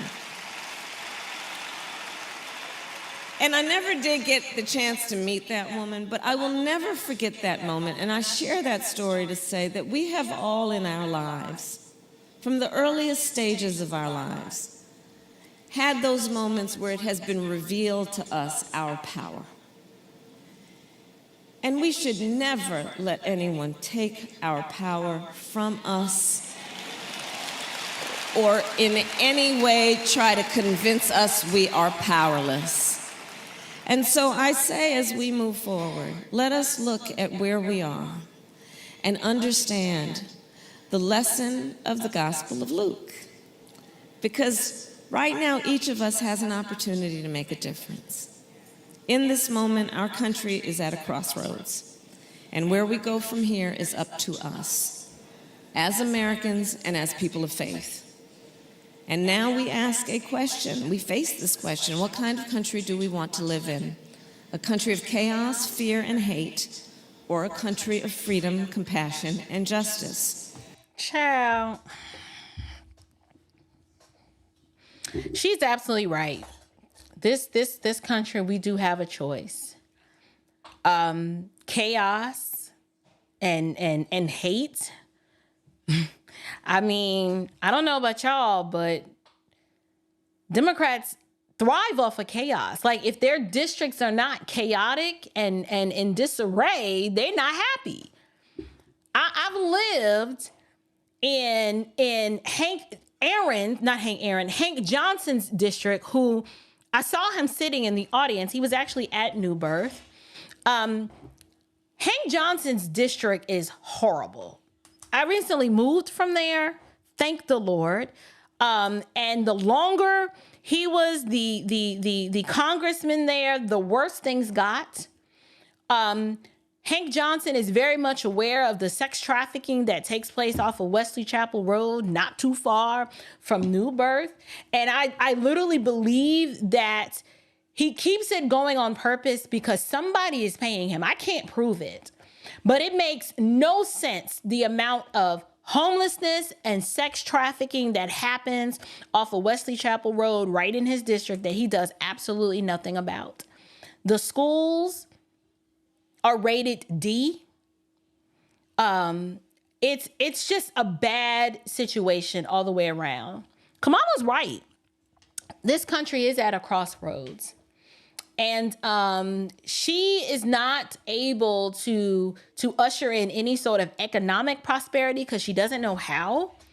Especially when she says stuff like, we can do something about when she mentioned price gouging, that let me know that she is unaware of the way our economy works and inflation and provide any sort of viable solution to remedy that. But she represents the culture of death.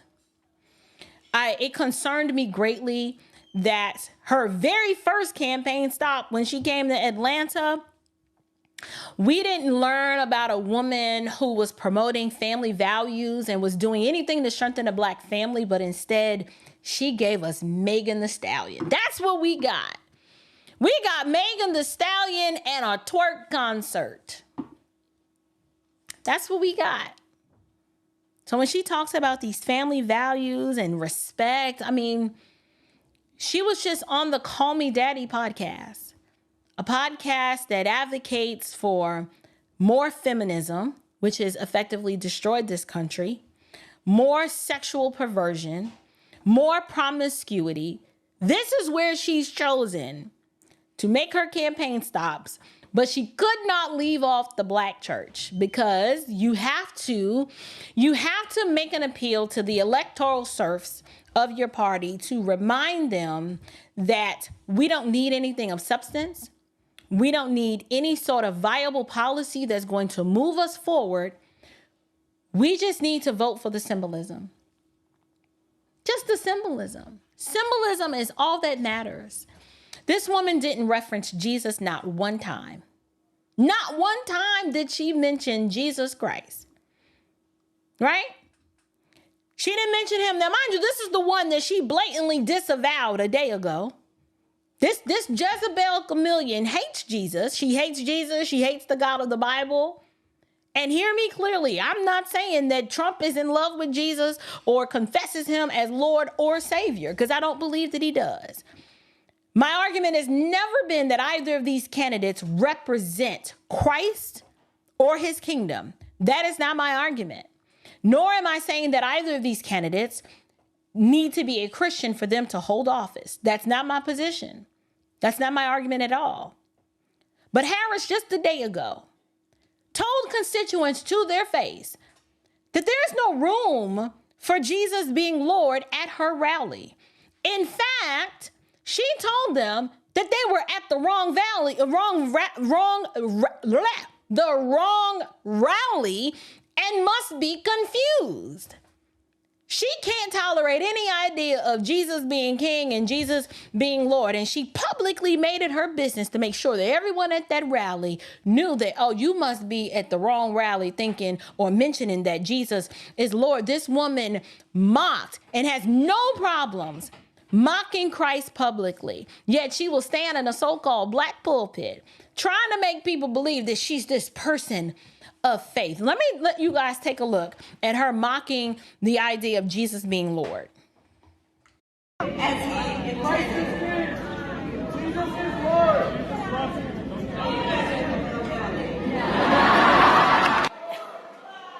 Oh, you guys are at the wrong rally.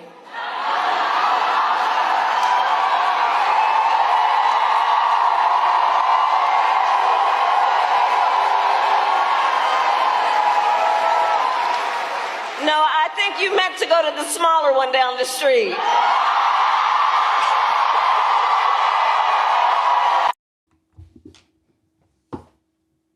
There it is. I believe that was just yesterday, maybe the day before. Jesus being Lord is a problem. Right? Like the people who said it, according to her, must be at the wrong rally. But then today, she finds her way to a so-called church to stand in a pulpit and honor her pastor and be around so-called church folks. You guys, this is not a conundrum. I know it seems confusing, but it's really not. This is very, very simple. Let me break it down for you. New Birth is not a church. They don't obey God's word. They don't pattern themselves after the word of God. Neither does their pastor. New Birth is patterned after the temple of Baal. They support the slaughtering of the unborn in the womb. And in fact, they believe it's a right for women to murder. And no one should stand on the truth of God's word to encourage women to do otherwise. Now, you tell me that's not sick. What kind of pastor holds such a position? I will tell you, an apostate one. Check the fruit. The fruit over at New Birth is rotten. Jamal Bryant's fruit is rotten. I find it interesting that these people, particularly the IRS, they want to come after pastors like Bishop Wooden over in North Carolina. But when Kamala steps foot in the pulpit of New Birth, the IRS is nowhere to be found. You think they're going to be knocking on Jamal Bryant's door? No, they're not. And you want to know why? Because New Birth's not a church. There's no conflict. There's no threat of them losing their tax exemption status because New Birth is a pagan temple. And today, they invited their pagan goddess to worship their false god with them. That is a den of Satan. I tried, dear friends, I tried to find something of value that this woman might have said in this speech, and all we got is what we normally get from Kamala Harris, which is word salad and a bunch of disjointed, incongruent statements slapped together and called a speech. We heard about the Good Samaritan. We heard her try to imply that we should all be good Samaritans and be nice to our neighbor, which I'm assuming, I don't know what else to assume. Maybe she's talking about illegal immigration and trying to help soften the blow against Black people who have an issue with the position she took on illegal immigration. I don't know. The speech was just bad. I don't know what she was talking about after the Good Samaritan part, other than God is love and we should defend the rights of the poor and the needy, and that church is a place of growth, something about young leaders and values, that faith is a verb, and I don't know. That's all I got. That's all I got. Now, we can watch it again and try to make sense of it, but here's the problem. The President of the United States should be able, in a winsome fashion, communicate in a very basic way that people kind of just walk away with an understanding of, oh, this is who they are and this is what they want to do.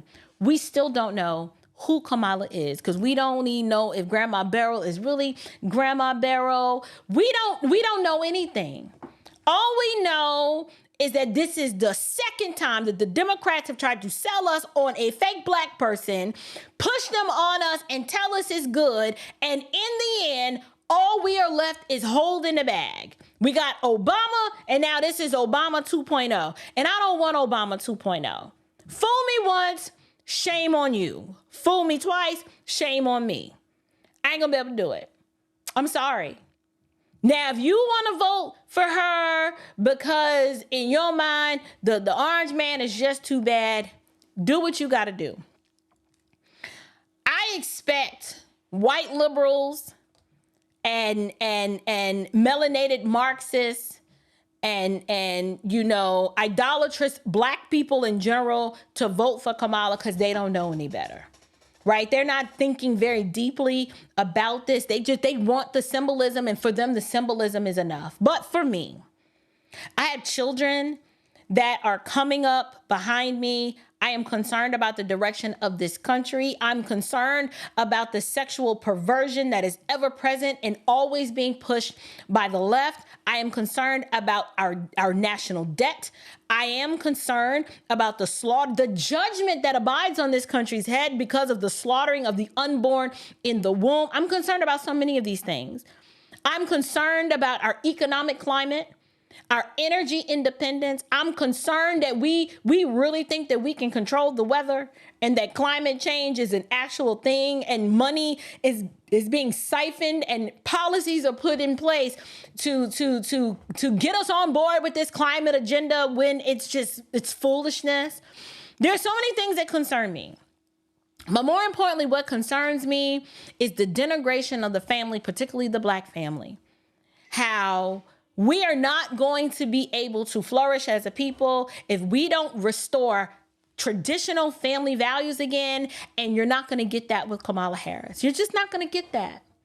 You're not going to get that. And nor is it her responsibility per se. Let's be fair. It is not her responsibility to rebuild the Black family.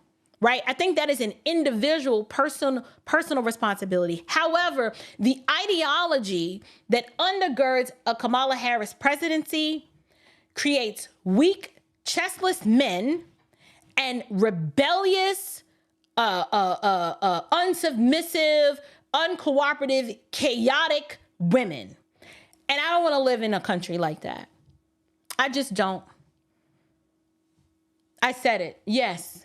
Kamala Harris represents weak, emasculated men and rebellious, out-of-order women.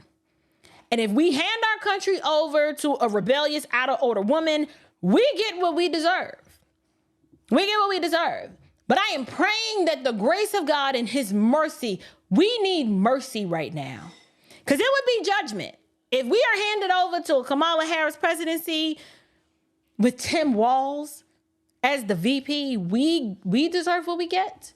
And it's only the grace of God and his protection of his people, his remnant who has not bowed the knee to Baal. That's our only hope. That would be our only hope. And so there's not too much more of this speech that I can cover. It really didn't make much sense. It really was just more of what we're used to, which is nothing. There's no substance. There's no hope. Instead of change, we got pennies. Like I ain't gonna be able to do it. Let me get to some more of these super chats. Are y'all doing all right out there? Please go ahead and like this video. If this content has been valuable to you and you've been enjoying this commentary so far, go ahead and like this video. That lets YouTube know that this content is valuable and it helps push us into the algorithm. And if you hate this video, go ahead and hit the like button twice. That's fine too. We like hate watches. We like those. But let me get to some of these super chats right here. We have Albino is back. Albino says, I may be backslidden a bit. But these fake churches make me angry. The throwing hand says I'd rather be around Satanists. At least I know they not lying. Right now, I mean, I don't mind being around Satanists because we can give them the gospel and share the love of Christ with them. These people need the gospel too. I get it. It does make you angry. But I'd like to offer you some sort of word of encouragement to let you know that this is an amalgamation, what you're looking at. New Birth is not a church, right? So you don't really have to get that up in arms. Yes, it can make you upset. Yes, it can frustrate you. It frustrates me. But when we expose the unfruitful deeds of darkness like this, it's done so that you can be able to make a clear distinction between the holy and the profane from the real versus the counterfeit. This is a counterfeit. So it is what it is. And I understand why you feel the way that you do. Thank you so much for your super chat. I appreciate it. Marsha Massey. Hey, sweetheart. She says, hello, beautiful one. I heard you were the female Bishop Wooden. If so, keep standing on your truth. Much love. Hey, Sister Marsha. Grace and peace to you. I absolutely love Bishop Wooden. He is a phenomenal man of God. He is shepherding the people over at Upper Room. Had an opportunity to meet him last week, worshiped at Upper Room last Sunday at the 8 o'clock service. It was a wonderful experience. The people at Upper Room were so warm and gracious and hospitable. I can definitely see myself coming back. I consider that an amazing compliment to be considered the female Bishop Wooden. He is a voice, a voice crying out in the wilderness, one who is unashamed and unafraid to speak the truth. And it's because he loves his people. And I feel the same way. I feel like the people who listen to me, they understand that my criticisms and my commentary is coming from a place of love, but I'm not going to sugarcoat wickedness. I'm going to just call it like it is. And there are going to be times when I might rub your back, but then there are other times I'm just going to snatch you because you need to be snatched. Today was one of those days we needed to be snatched. Because Kamala out here lying again, perpetrating like she's a Christian, bringing that apostate preacher from the West Coast to sit in the service with Jamal Bryant, and that's just a mess if I ever seen one. Brother Derek is back. Hey, friend. He says the parable of the Good Samaritan is not that. I agree. You know what? I couldn't even unpack and exegete it because she is so far removed from what she was trying to say, but she tried. She tried. Jesus was using it to attack the Pharisees and the Jewish ruling class. In the parable, she would be the robber. She's the one killing the man. Listen, Brother Derek, what people don't understand is that Kamala represents the elite, her and Obama. They would be considered the Pharisees, right? The hypocrites, the blind guides, the whitewashed tombs, full of dead man's bones. That would be them. The ones standing in the seat of authority and wanting to be the ruling class, and the rest of us are the electoral. Well, not us, y'all. Well, them, not us, because people on this live stream, we don't co-sign to that foolishness. But yes, that the story of the Good Samaritan, if we were to actually exegete it properly, you're not going to arrive to the conclusion she came to. But I'm not surprised that that's where she went with it. Jamal preaches the same way. Context don't have to matter. The actual authorial intent never matters. The text is what you want it to mean. I wouldn't be surprised if he didn't help her with that little sermonette. But I don't know. We will see. Brother Jason, Gary Jason Lewis, hello, how are you, friend? He said, new birth, new birth, new birth. Y'all ain't learned yet? No, they ain't learned. No. I can't understand how they still have a congregation at this point with the dishonorable, slew-footed, not right Reb, Jamal Bryant. I have an explanation. In the macro sense, new birth represents the itching ears. There's always going to be a market for those who don't want God, who don't love his word, who are not submitted to his lordship. There will always be a market for that. And because there's always a market for that, there will always be false shepherds, wolves who secretly come in, bringing in destructive heresies, right? Denying the only master who bought them, as I want to say it's 2 Peter and Jude talks about. The numbers are not numbering like Jamal would want, but it's enough for him to kind of maintain. But this is why I say that the black church, the ethnic expression of the black church as we know it, needs to be evangelized. Like, yes, our coworkers need the gospel, but there are many of us who have friends and families that are caught up in churches just like New Birth. They need to be evangelized. Many of these people have never heard the gospel because they don't get it at New Birth. They get a black liberation theology. They get a worship in pink Sunday. They get a political pep rally on Sunday, but they don't get the gospel and the word of God preached in its full authenticity every single week to where they're growing in the grace and knowledge of God. They don't get that there. I didn't get it when I was at New Birth because it wasn't preached. We got a season, harvest, favor, breakthrough, increase, pep rally every single week. That's what you get. It's not on the menu. Gospel-centered preaching and true discipleship where you are growing in the grace and knowledge of God is not on the menu there. So the people that go there are there because they're getting what they want. That's what's going on there, Brother Gary. Unfortunately. Hi, Sister Courtney. Good to see you. Courtney says, watching her speak in church feels like Hillary Clinton 2016 all over again. It really does. When she, at the end of this speech, she tries to quote some black church colloquialism, and it sounds very inauthentic, kind of like Hillary said, I don't feel no ways tired.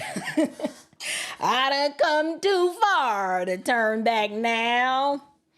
It ain't easy. But what did she say? I've come too far to turn around now. Is it working? Is it working? They all learn out the same playbook. But you know what? Black people give them a pass. When black people see white folks like Hillary do that and fake black folks like Kamala do that, they celebrate that and clap for them because they're like, yeah, they're trying to be one of us. It's sad, but this is how it is. It's just how it is. But Sister Ruth, hi, beautiful. Good to see you.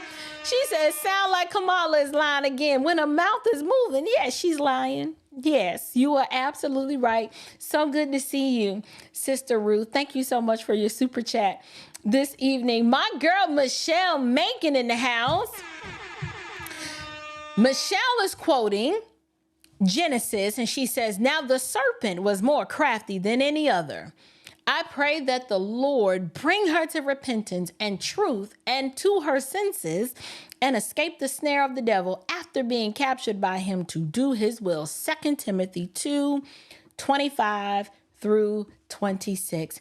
I agree. There is strong delusion that is really, really captivating so many people today. And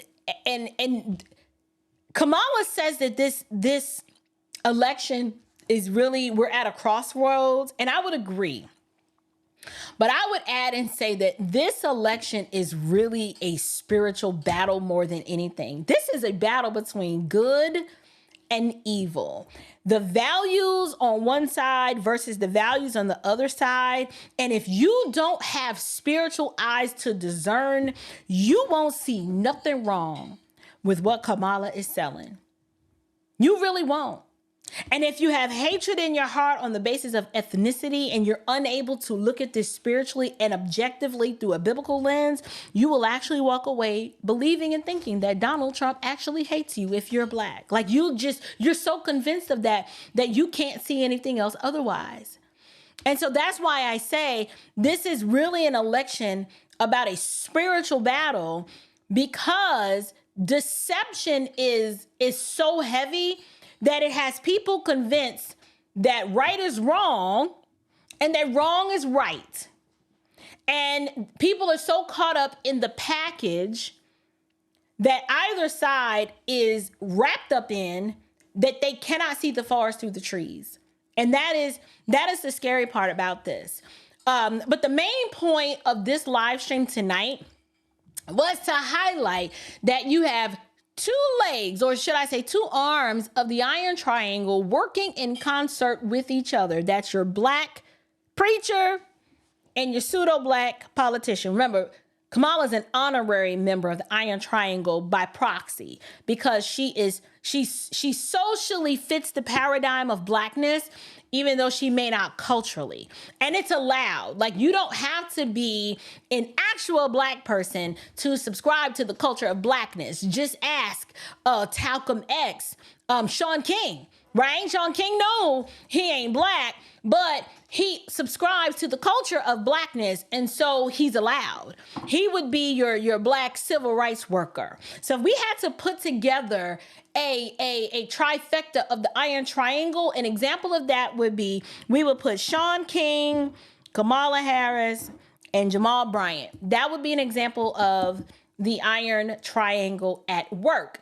And the whole purpose of the Iron Triangle is to keep black people subjugated, stuck, voting and supporting the Democrats to their own demise, being ignorant and blinded to the fact that this is the party of death, subjugation, victimhood, and oppression. That's it. And I know when I say that, people are like, what do you mean? How is the Democrat Party the party of subjugation and the party of death and a party of oppression and victimhood? Just look around where they rule. Everywhere they rule, those four elements are present. The men are weak, if not effeminate and or gay. Everyone thinks they're a victim. They're always begging, crying, and whining, wanting the government to do something versus taking responsibility and personal responsibility and ownership for their situation. They don't know how to function in their freedom. They're still walking around saying they're oppressed and not free. And the sad part about it is individuals who claim the name of Christ who are actually saying this as if Jesus has not freed them. And perhaps maybe he hasn't. Maybe they are still dead in their sin and trespasses. And that's why, because they've not been made alive in Christ Jesus, why they walk around saying that they're oppressed. I would too if I was still dead in my sin. But I am free and I've been made alive in Christ Jesus. So what is the overarching point? Let me go ahead and wrap this all up with a nice little bow on top. The overarching point, after I've analyzed everything that Kamala Harris said in this pseudo-Christian church today, led by an apostate pulpit pimp, is that apart from Christ, all of us are filthy rags. Our righteousness, the righteousness that she claimed, that we just need to be a good neighbor and be a good person, no, even on your best day, Your righteousness is as filthy rags, and before a righteous and a holy God, you can do no good work that is pleasing to him. And that the remedy for what's going on in our communities, the remedy for what's going on in our country right now, the remedy for what's going on in your life as we know it, is that apart from Christ, if you don't know him, you are dead in your sin and trespasses. God's wrath. Remember this loving God that she tried to present? Yeah, well, that God is love and he's also wrath. His wrath abides on all of those who have not bowed the knee and come to him by grace through faith. The name Jesus, the one that she said you was at the wrong rally. Yes, Jesus is Lord to the glory of God the Father. And when you don't bow the knee and acknowledge and recognize that he is Lord, on Judgment Day, you will stand before him to give an account for all of your wicked deeds, for all of the baby murder that you either voted for or advocated for all the sexual perversion that you've ushered into this country effectively under the guise of civil rights. You will give an account for all of that. You will give an account for how you did not take care of your preborn neighbor and the neighbors closest to you who share your ethnic image, but rather you subjugated them and oppressed them because you didn't want to give them access to school choice. You wanted them to stay in a failing school because all you did was enrich yourself. So many of us are going to have to give an account for our own deeds before a righteous and holy God. But the good news is this. To be reconciled to that righteous and holy God, and to be reconciled to one another, we can bow the knee by grace through faith, coming in repentance, repenting of our sin, and placing our faith in the real Jesus, not the fake Jesus that they advocate. Place your faith in Christ alone for the remission of your sin, to where you are a new creation, to where you no longer advocate for wicked policies such as the transitioning of children, to where you think that's actually a viable and good idea for human flourishing. No, you put on the mind of Christ and you realize that, wait a minute, that's wicked. I can't separate my biblical worldview from my politics. I can't vote for someone that would advocate for that would advocate for the transitioning and sexual perversion of our children. No, I can't support womb assassination. Those are image bearers in the womb. And more importantly, I can't advocate for stealing from the rich to give to the poor. That is not the way of the Lord. The gospel of Christ is a message that says, if you don't work, you don't eat. You are to labor with your own hands, living your life quietly to yourself, giving glory and honor with whatever it is that he has set forth for you to do. The gospel is the one unifying message that you don't have to worry about chaos and division, because when Jesus enters your heart, you have peace. Peace that surpasses all understanding. It guards your heart and your mind. You're not worried about what someone out there thinks about you, because you recognize that you live to please an audience of one. And when someone hates you, you love them. That's what the gospel does. It gives you true peace, not this fake peace, right? And this love that represents sunshine and rainbows. No, the love you get is a love that warns, that says judgment is coming. Judgment is coming one day, and that apart from Christ, you will stand before God for your wicked deeds. Yes, Donald Trump will bow the knee one day and give an account for his wicked deeds, and so will Kamala Harris, and so will you. This is not a race of virtue of who's nicer, right? You ain't got to like his rhetoric, and you don't have to love her word salad. What you need to do is ask yourself, whose policies would the Lord be pleased with? And then make a decision. The decision is very clear. You cannot advocate for blatant wickedness by way of the policies you support and claim to know the God of the Bible. I would argue you don't know him. I would argue if you think that you can advocate for the wholesale slaughtering of the unborn in the womb and think that God's wrath does not abide on your head, you got another thing coming. And no, this is not just an election about abortion. It is so much deeper than that. Our humankind and human flourishing thrives off of the sanctity of marriage, which has been effectively redefined by the left and utterly destroyed in this country. The idea of one man and one woman coming together in holy matrimony, being fruitful, multiplying, filling the earth is not a message you're going to hear from the left. It doesn't benefit them for us to have strong families. Because as long as the family is divided and separated and women are out here doing their thing, hating men, and as long as men are weak and emasculated, you can't have families. They love that.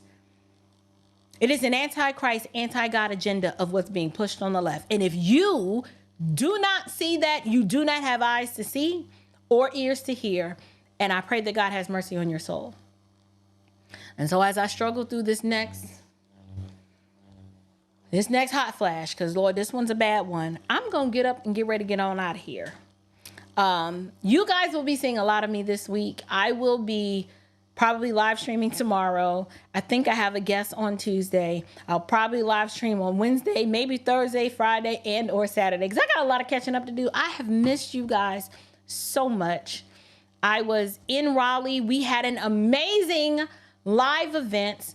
We did a pre-screening of Vince Everett Ellison's film, Will You Go to Hell for Me? We did it live in Raleigh, North Carolina. That was our first on-the-road show, and it was amazing. And you guys, I need to take a moment to thank the sweetest, most beautiful young lady that I had the pleasure of meeting in Raleigh. At the screening there was this young lady there, and her name is Brittany from North Carolina. Hey, beautiful. If you are watching, I hope you are. I just need to take a moment to tell you guys about Brittany. So Brittany came to the event and she gave me a gift. And a lot of times at these live events, it's like so much going on and you can't really talk to everybody like you want. And you can't really, kind of engage like you want. But we took a moment and we just had an opportunity to talk. I met her and her husband, and she gave me a gift, and it was packaged so beautifully. And so I had a few moments to kind of open up the gift, and you may see two of the items. I put them on my shelf. One is an hourglass and the other one is a candle. And while those are beautiful and just warmed my heart, y'all, I just discovered the other aspect of the gift today. So I had to leave Raleigh to fly to Memphis, and I was already over the luggage weight limit. So I had to pack my gift up with my bestie who was coming back to Atlanta. And I was like, hey, can you just put this in this suitcase and check it for me, and I'll come get it from you on Sunday? And she goes, yeah, fine. So I got home last night, and today was the first day that I got to actually open up the box to see what was in it. And I opened up the box, and in the bottom of the box, Brittany buried this beautiful journal, right? Beautiful journal. I love journals, y'all. I don't know how she knew I love journals, but I love journals. And it says, create in me a pure heart, O God, and renew a steadfast spirit in me. Psalms 51, verse 10. And I'm like, okay, that is so beautiful. Love that verse. And then I open it up, and Brittany inscribes in the journal, she says, thank you so much for being a fearless, unashamed, and bold woman of God. May you count everything all joy, much love, and may God continue to bless you. And I'm like, oh my gosh, that is so sweet. So she inscribes, puts my name in the journal, and she put like a real live super chat in the journal. But the part that blessed me the most is when I turned the page and Brittany wrote the first, you can't really see it. She wrote the first entry in the journal, and I'm not going to read everything that she said, but y'all, when I tell you I was boo-hooing like an infant, this messed me up. This messed me up because you guys have no idea how hard YouTube is. I know, now maybe I don't make it look easy because I'm always struggle streaming, but to get before you guys consistently every week, to share with you what the Lord has placed on my heart and what I am learning and continuing to learn, not just through his word, but as I just live this Christian life before you guys. YouTube is hard. YouTube is hard because you will never please everybody. There's always going to be someone who will find something wrong with something that you said, something that you wore, the way you tilted your head, the jewelry. They'll find something. It's always something. So you really do have to have tough skin to deal with YouTube, I'll say, as a business, right?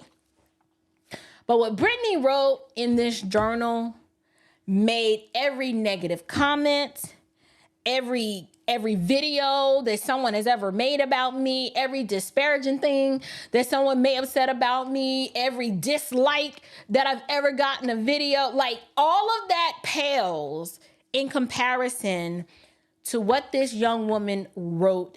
And I will cherish this for the rest of my life. This makes it all worth it.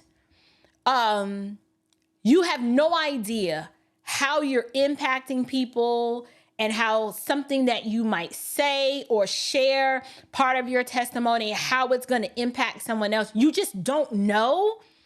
And for her to take the time, not just to come to the event, but to gift me with that beautiful gift and just to pour out her heart in her own handwriting to me, and then to give this to me, made it all worth it. And I am not going to cry again, because I ain't gonna do it. I ain't gonna cry.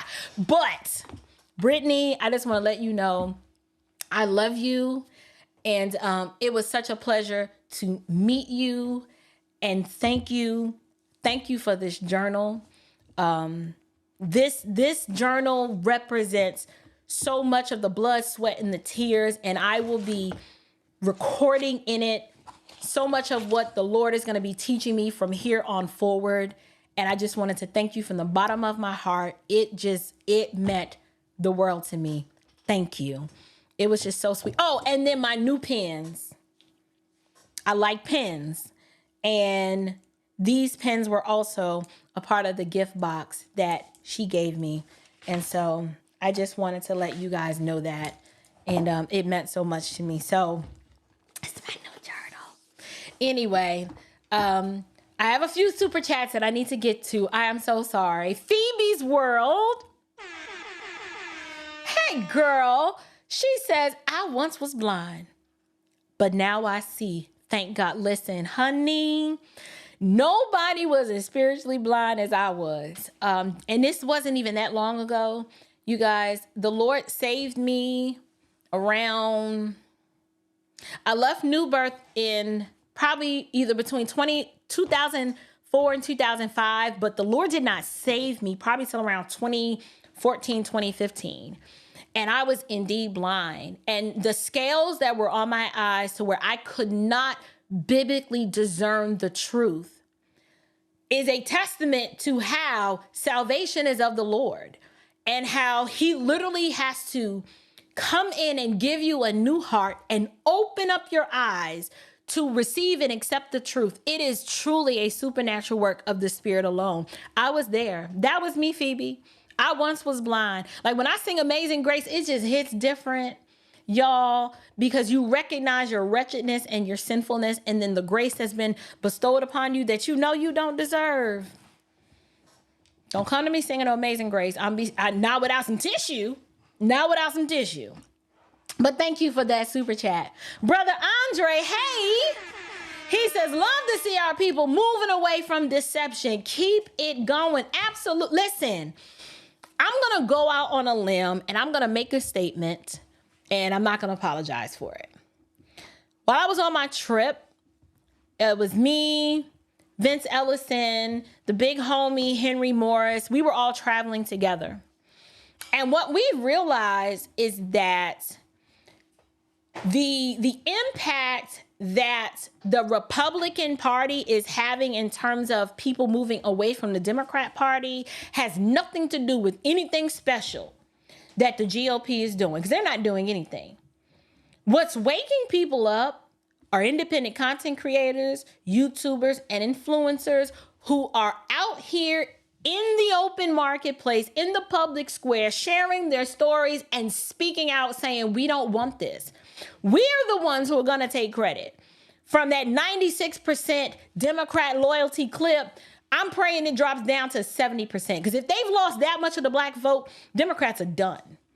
They're not going to ever earn those votes back unless they course correct and change platforms, which they won't, because they're going full speed ahead with this progressive liberal ideology. They are done. They are done. So yes, if you are a YouTuber or a content creator, if you are a Christian conservative and you've been making content, punching the Democrats in their face, the GOP needs to thank us, because it ain't because they're doing it. Their messaging, they don't really have any messaging, right, in terms of really participating actively in the process of waking up the sleeping giants. That's all us. Yes, I said it. That's us. Granted, conservative policies work for everyone. And I understand how difficult it is sometimes, the messaging to explain it to people. Because, see, when you're talking with liberals, they're like, well, what is the Republican Party doing for black people? And I'm like, that's your problem. That's not conservatism. Conservatism is not what is the party doing for you. Conservatism is get the heck out of our way. You work for us. We just do not harm me. Do not put roadblocks in my way. Just get out of the way and let me function in my freedom, because I don't want anything from you.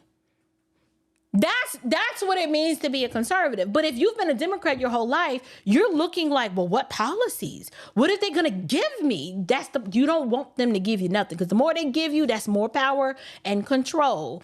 You don't want that. What you want them to do, you don't want them putting artificial weights on you, such as not allowing you school choice, such as putting heavy regulation and policies in place and removing your right to defend yourself. That's an artificial weight. Gun control, artificial weight. Lack of school choice, artificial weight. High taxes, that's an artificial weight. Inflation, open borders, artificial weight. We don't want that. We don't need you to give us anything. Just remove the artificial weights and get the heck up out our way. That's all we want. And when you change your mindset and adopt that ideology, it is so much freedom over here, because you're not looking to the government to solve your problems. You're like, I'm an adult. I'm an American. I function in my freedom. I don't need you to give me anything. I don't want your reparations. I'm good. Why? We have too many instances in American history where black folks were given reparations and chose not to take it. What am I talking about? You have several Homestead Acts. You had the first Rhode Island. Listen, let me pull this up. Y'all, I learned this. I ain't trying to sound like I'm all super smart. I just learned this myself. We had so many opportunities where we were allowed to fight for our freedom or to go run and chase after our freedom. And there were a very small percentage of individuals who did it. When the Homestead Act, when they opened up the West, they were like, listen, you could get 150 acres. All you got to do is go out there and work the land for 5 years. And you can do whatever the heck you want with it. Less than 5,000 black Americans took them up on the offer. This is after slavery. You had black Americans who fought in the Revolutionary War. I did not know about the first Rhode Island Regiment. Let me just read this to y'all. This blew me away. The first Rhode Island Regiment, widely regarded as the first black battalion in U.S. military history, originated in part from George Washington's desperation. So, George Washington, we're trying to fight for our independence against the British. We getting our tails kicked. Like, folks is dying left and right. George Washington is like, we low on soldiers. So in late 1777, during the American Revolution, the Continental Army, led by General George Washington, because of this troop shortage, there was like no less than 2,898 men now in camp. They're unfit because they are barefoot and otherwise naked. This is what George Washington wrote to Congress begging for material support. Why? Disease had claimed nearly 2,000 soldiers during the Army's winter encampment at Valley Forge. When enough white men couldn't be persuaded to enlist in the depleting army with bounties of land and money, Congress resorted to the draft. Its mandate: each state must fill a quota of militias based on its population. Fine.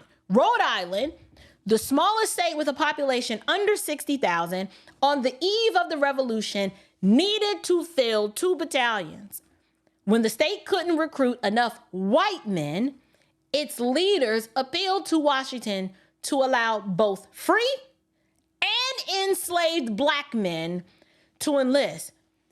Here's how you function in your freedom. If you were a slave, you could be like, wait a minute, I could fight in the Revolutionary War to gain America its freedom from Great Britain, and then I'm not a slave no more? Where do I sign up? Rhode Island, I read that part, as both a slave owner and commander-in-chief of the Continental Army from its formation in 1775, Washington, listen, he long opposed the use of black soldiers, right? Thinking that it would incite a rebellion amongst enslaved people and alienate Southern slave owners. But over time, because of the harsh realities of a failing war effort, called for America's founding fathers to make some pragmatic decisions to preserve the nation's future. The 1st Rhode Island Regiment had black soldiers in it.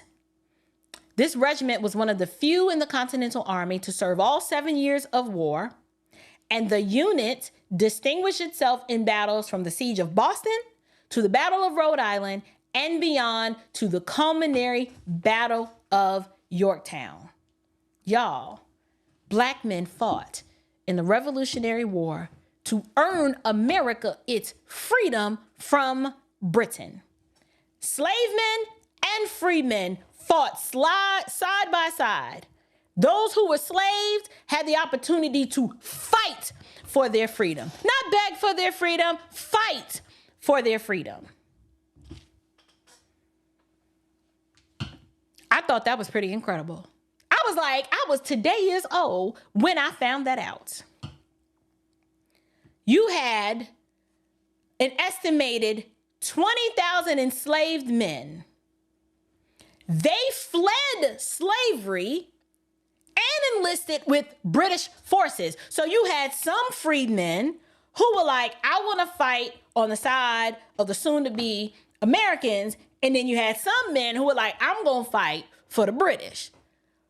I think both is amazing because it separates the weak from those who are like, no, I'm going to fight for my freedom. I ain't about to beg. I'm going to fight.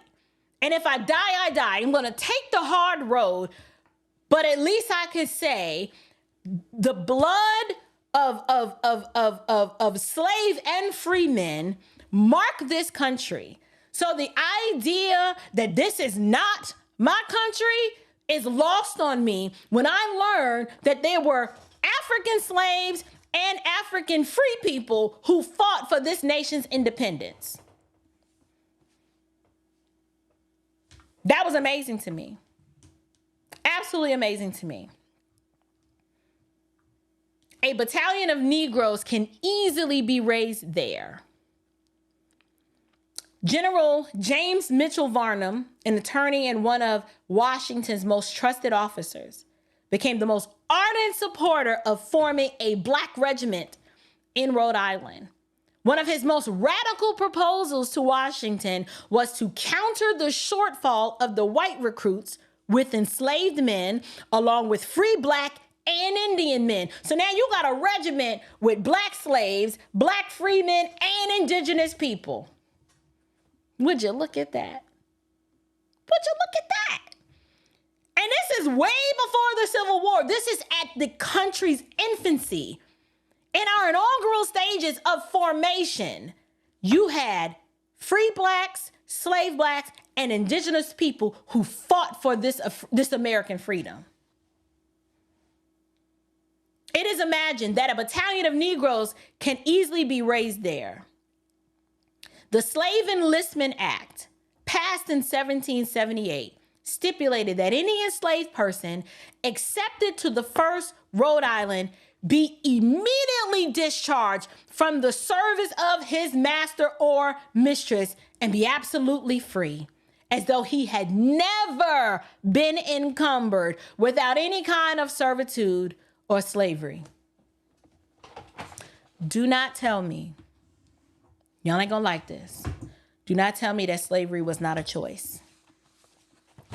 I'm not begrudging those who chose to stay on the plantation, but what I am arguing is that if given the opportunity to fight for your freedom and you chose not to, what else am I supposed to say other than slavery was a choice? It was a choice. Just like there are individuals who choose electoral serfdom today by being loyal to the Democratic Party with nothing in return, the same can be true for the individuals who were given this opportunity, who squandered it and said, no, I'd rather stay and let the master take care of me and provide me with, food and, a place in the house. Hold on, I'm not done. It also mandated financial compensation for owners who lost their enslaved workers to the new regiment up to $400 each in colonial dollars. This is a win-win. So not only do the slaves get their freedom and they get to function in their freedom as if they've never been encumbered, but then the slave master's like, we're going to pay you for your slaves, give you $400. Like, this is a win-win for everybody. It's a win-win for everybody. More than 130 enslaved men from all over the state joined the Black Regiment in the first several months after the act went into effect. They did so despite propaganda spread by disgruntled slaveholders, Democrats,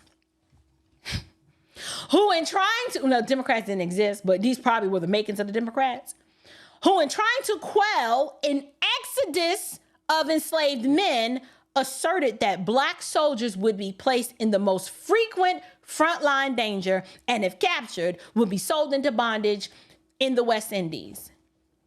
So you had individuals who tried to sow discord to try to convince you, no, don't fight for your freedom. If you go out there and fight for your freedom, they're going to put you on the front line to be murdered. Or if you survive, they're going to sell you into bondage into the West Indies.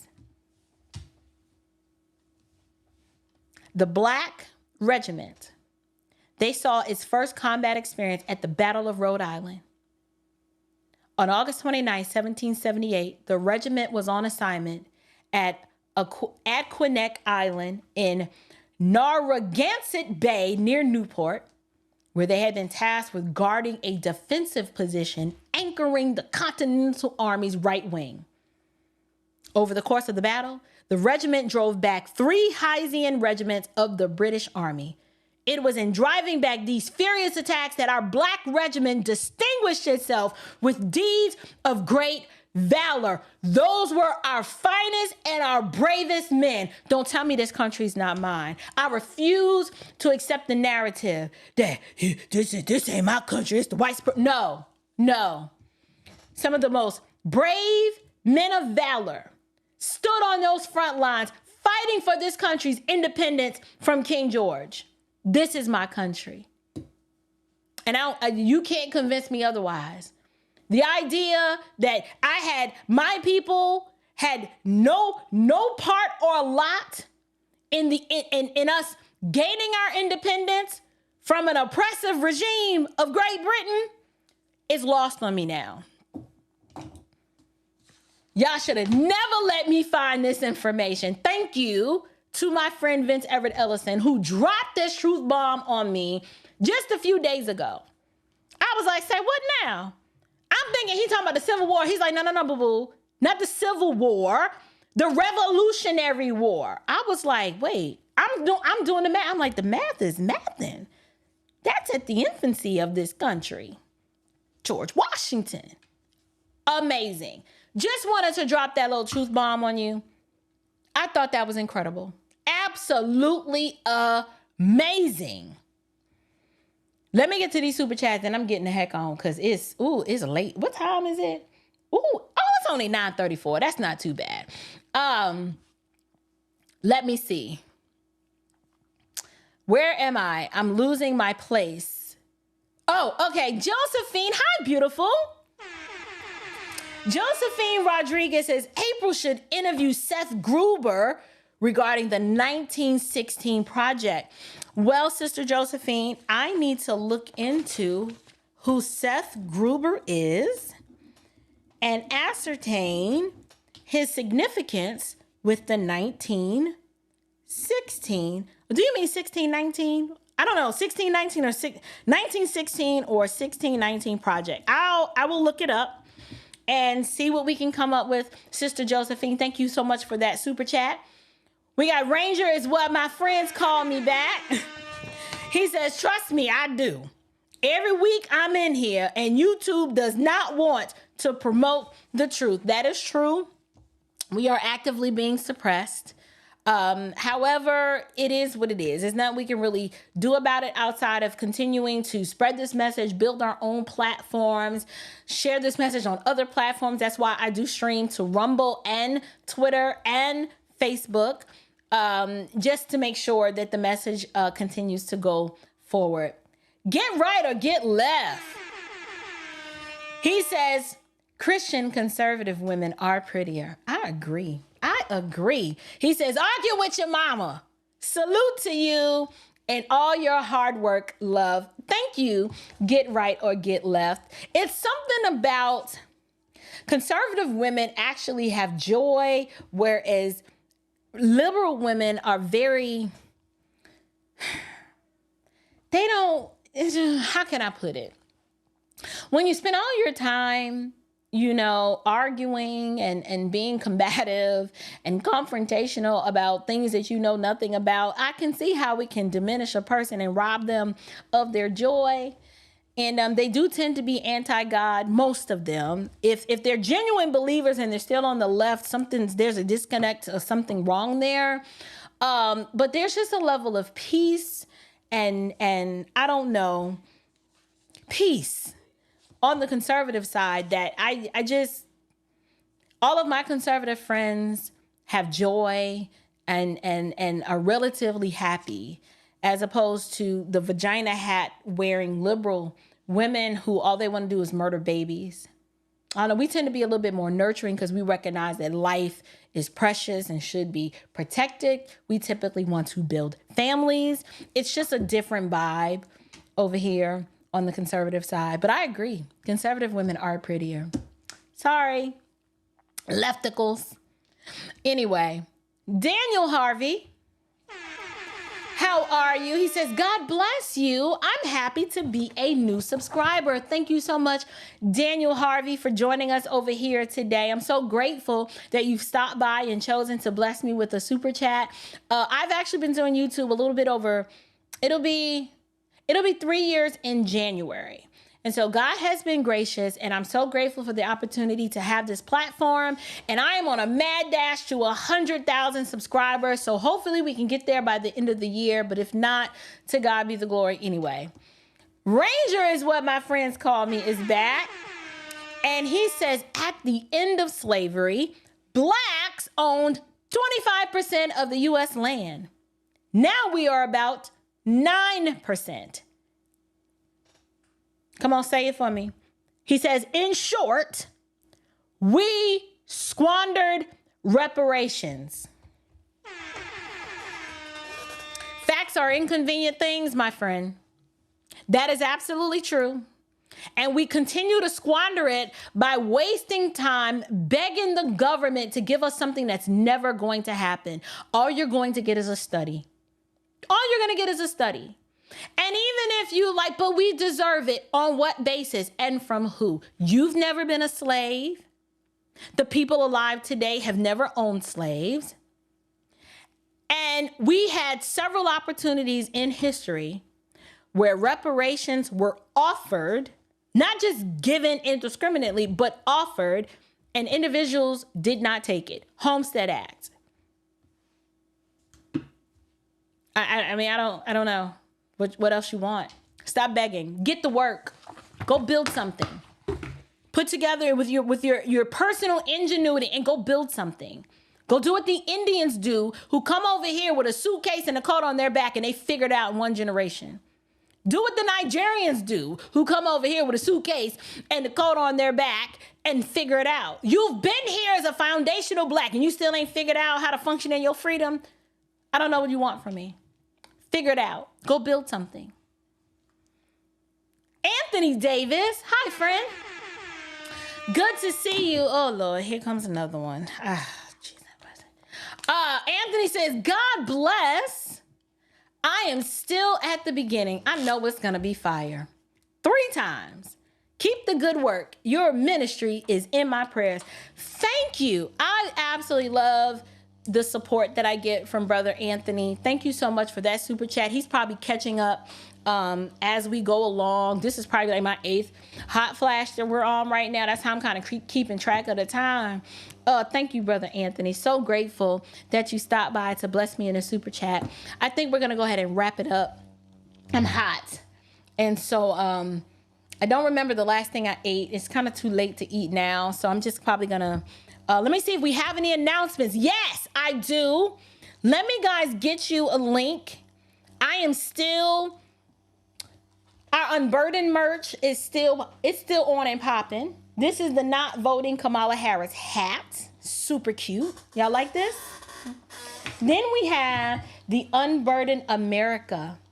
This is from What Has Been by Not Voting Kamala Harris. This is a mug. I also have 2 t-shirts that are not here. Don't remember where I put them. But we have 2 t-shirts. We have the Unburdened mug. It's the entire Unburdened merch line. Let me go ahead and grab that link for you guys. I have partnered with an amazing sister who has developed this line. And yes, she's melanated. That's what makes it even more better. She has come up with this line, and I want to make sure you guys have the link for it. Here we go. I'm going to drop it in the chat, and I'm going to drop it here in the chat, and I'm going to add it to the description box of this video. So let me go ahead and get that. And I'm going to title it Unburdened merch. I love it. I love it. There you go. The Unburdened merch. The link is after you can get the Iron Triangle, which talks about a little bit of what I talked about tonight, and the Unburdened merch. You can go ahead and get that as well. I'll be pushing this between now and Election Day. It is a nice line. If you don't want to wear a MAGA hat, fine. Get you some Unburdened merch. And other than that, you guys, I have nothing else to add. I love you guys with the love of the Lord. Lord willing, I will see you tomorrow evening. I think I'll do a live stream tomorrow. I have an interview with my dear brother, Kevin McGarry, I think Tuesday, but we have not solidified the time. So I need to go ahead and get that done. He is an author, and he is dropping a new book that is exciting. Interested in introducing you guys to him. But other than that, I have nothing else to add. So I will talk to you guys next time. Grace and peace.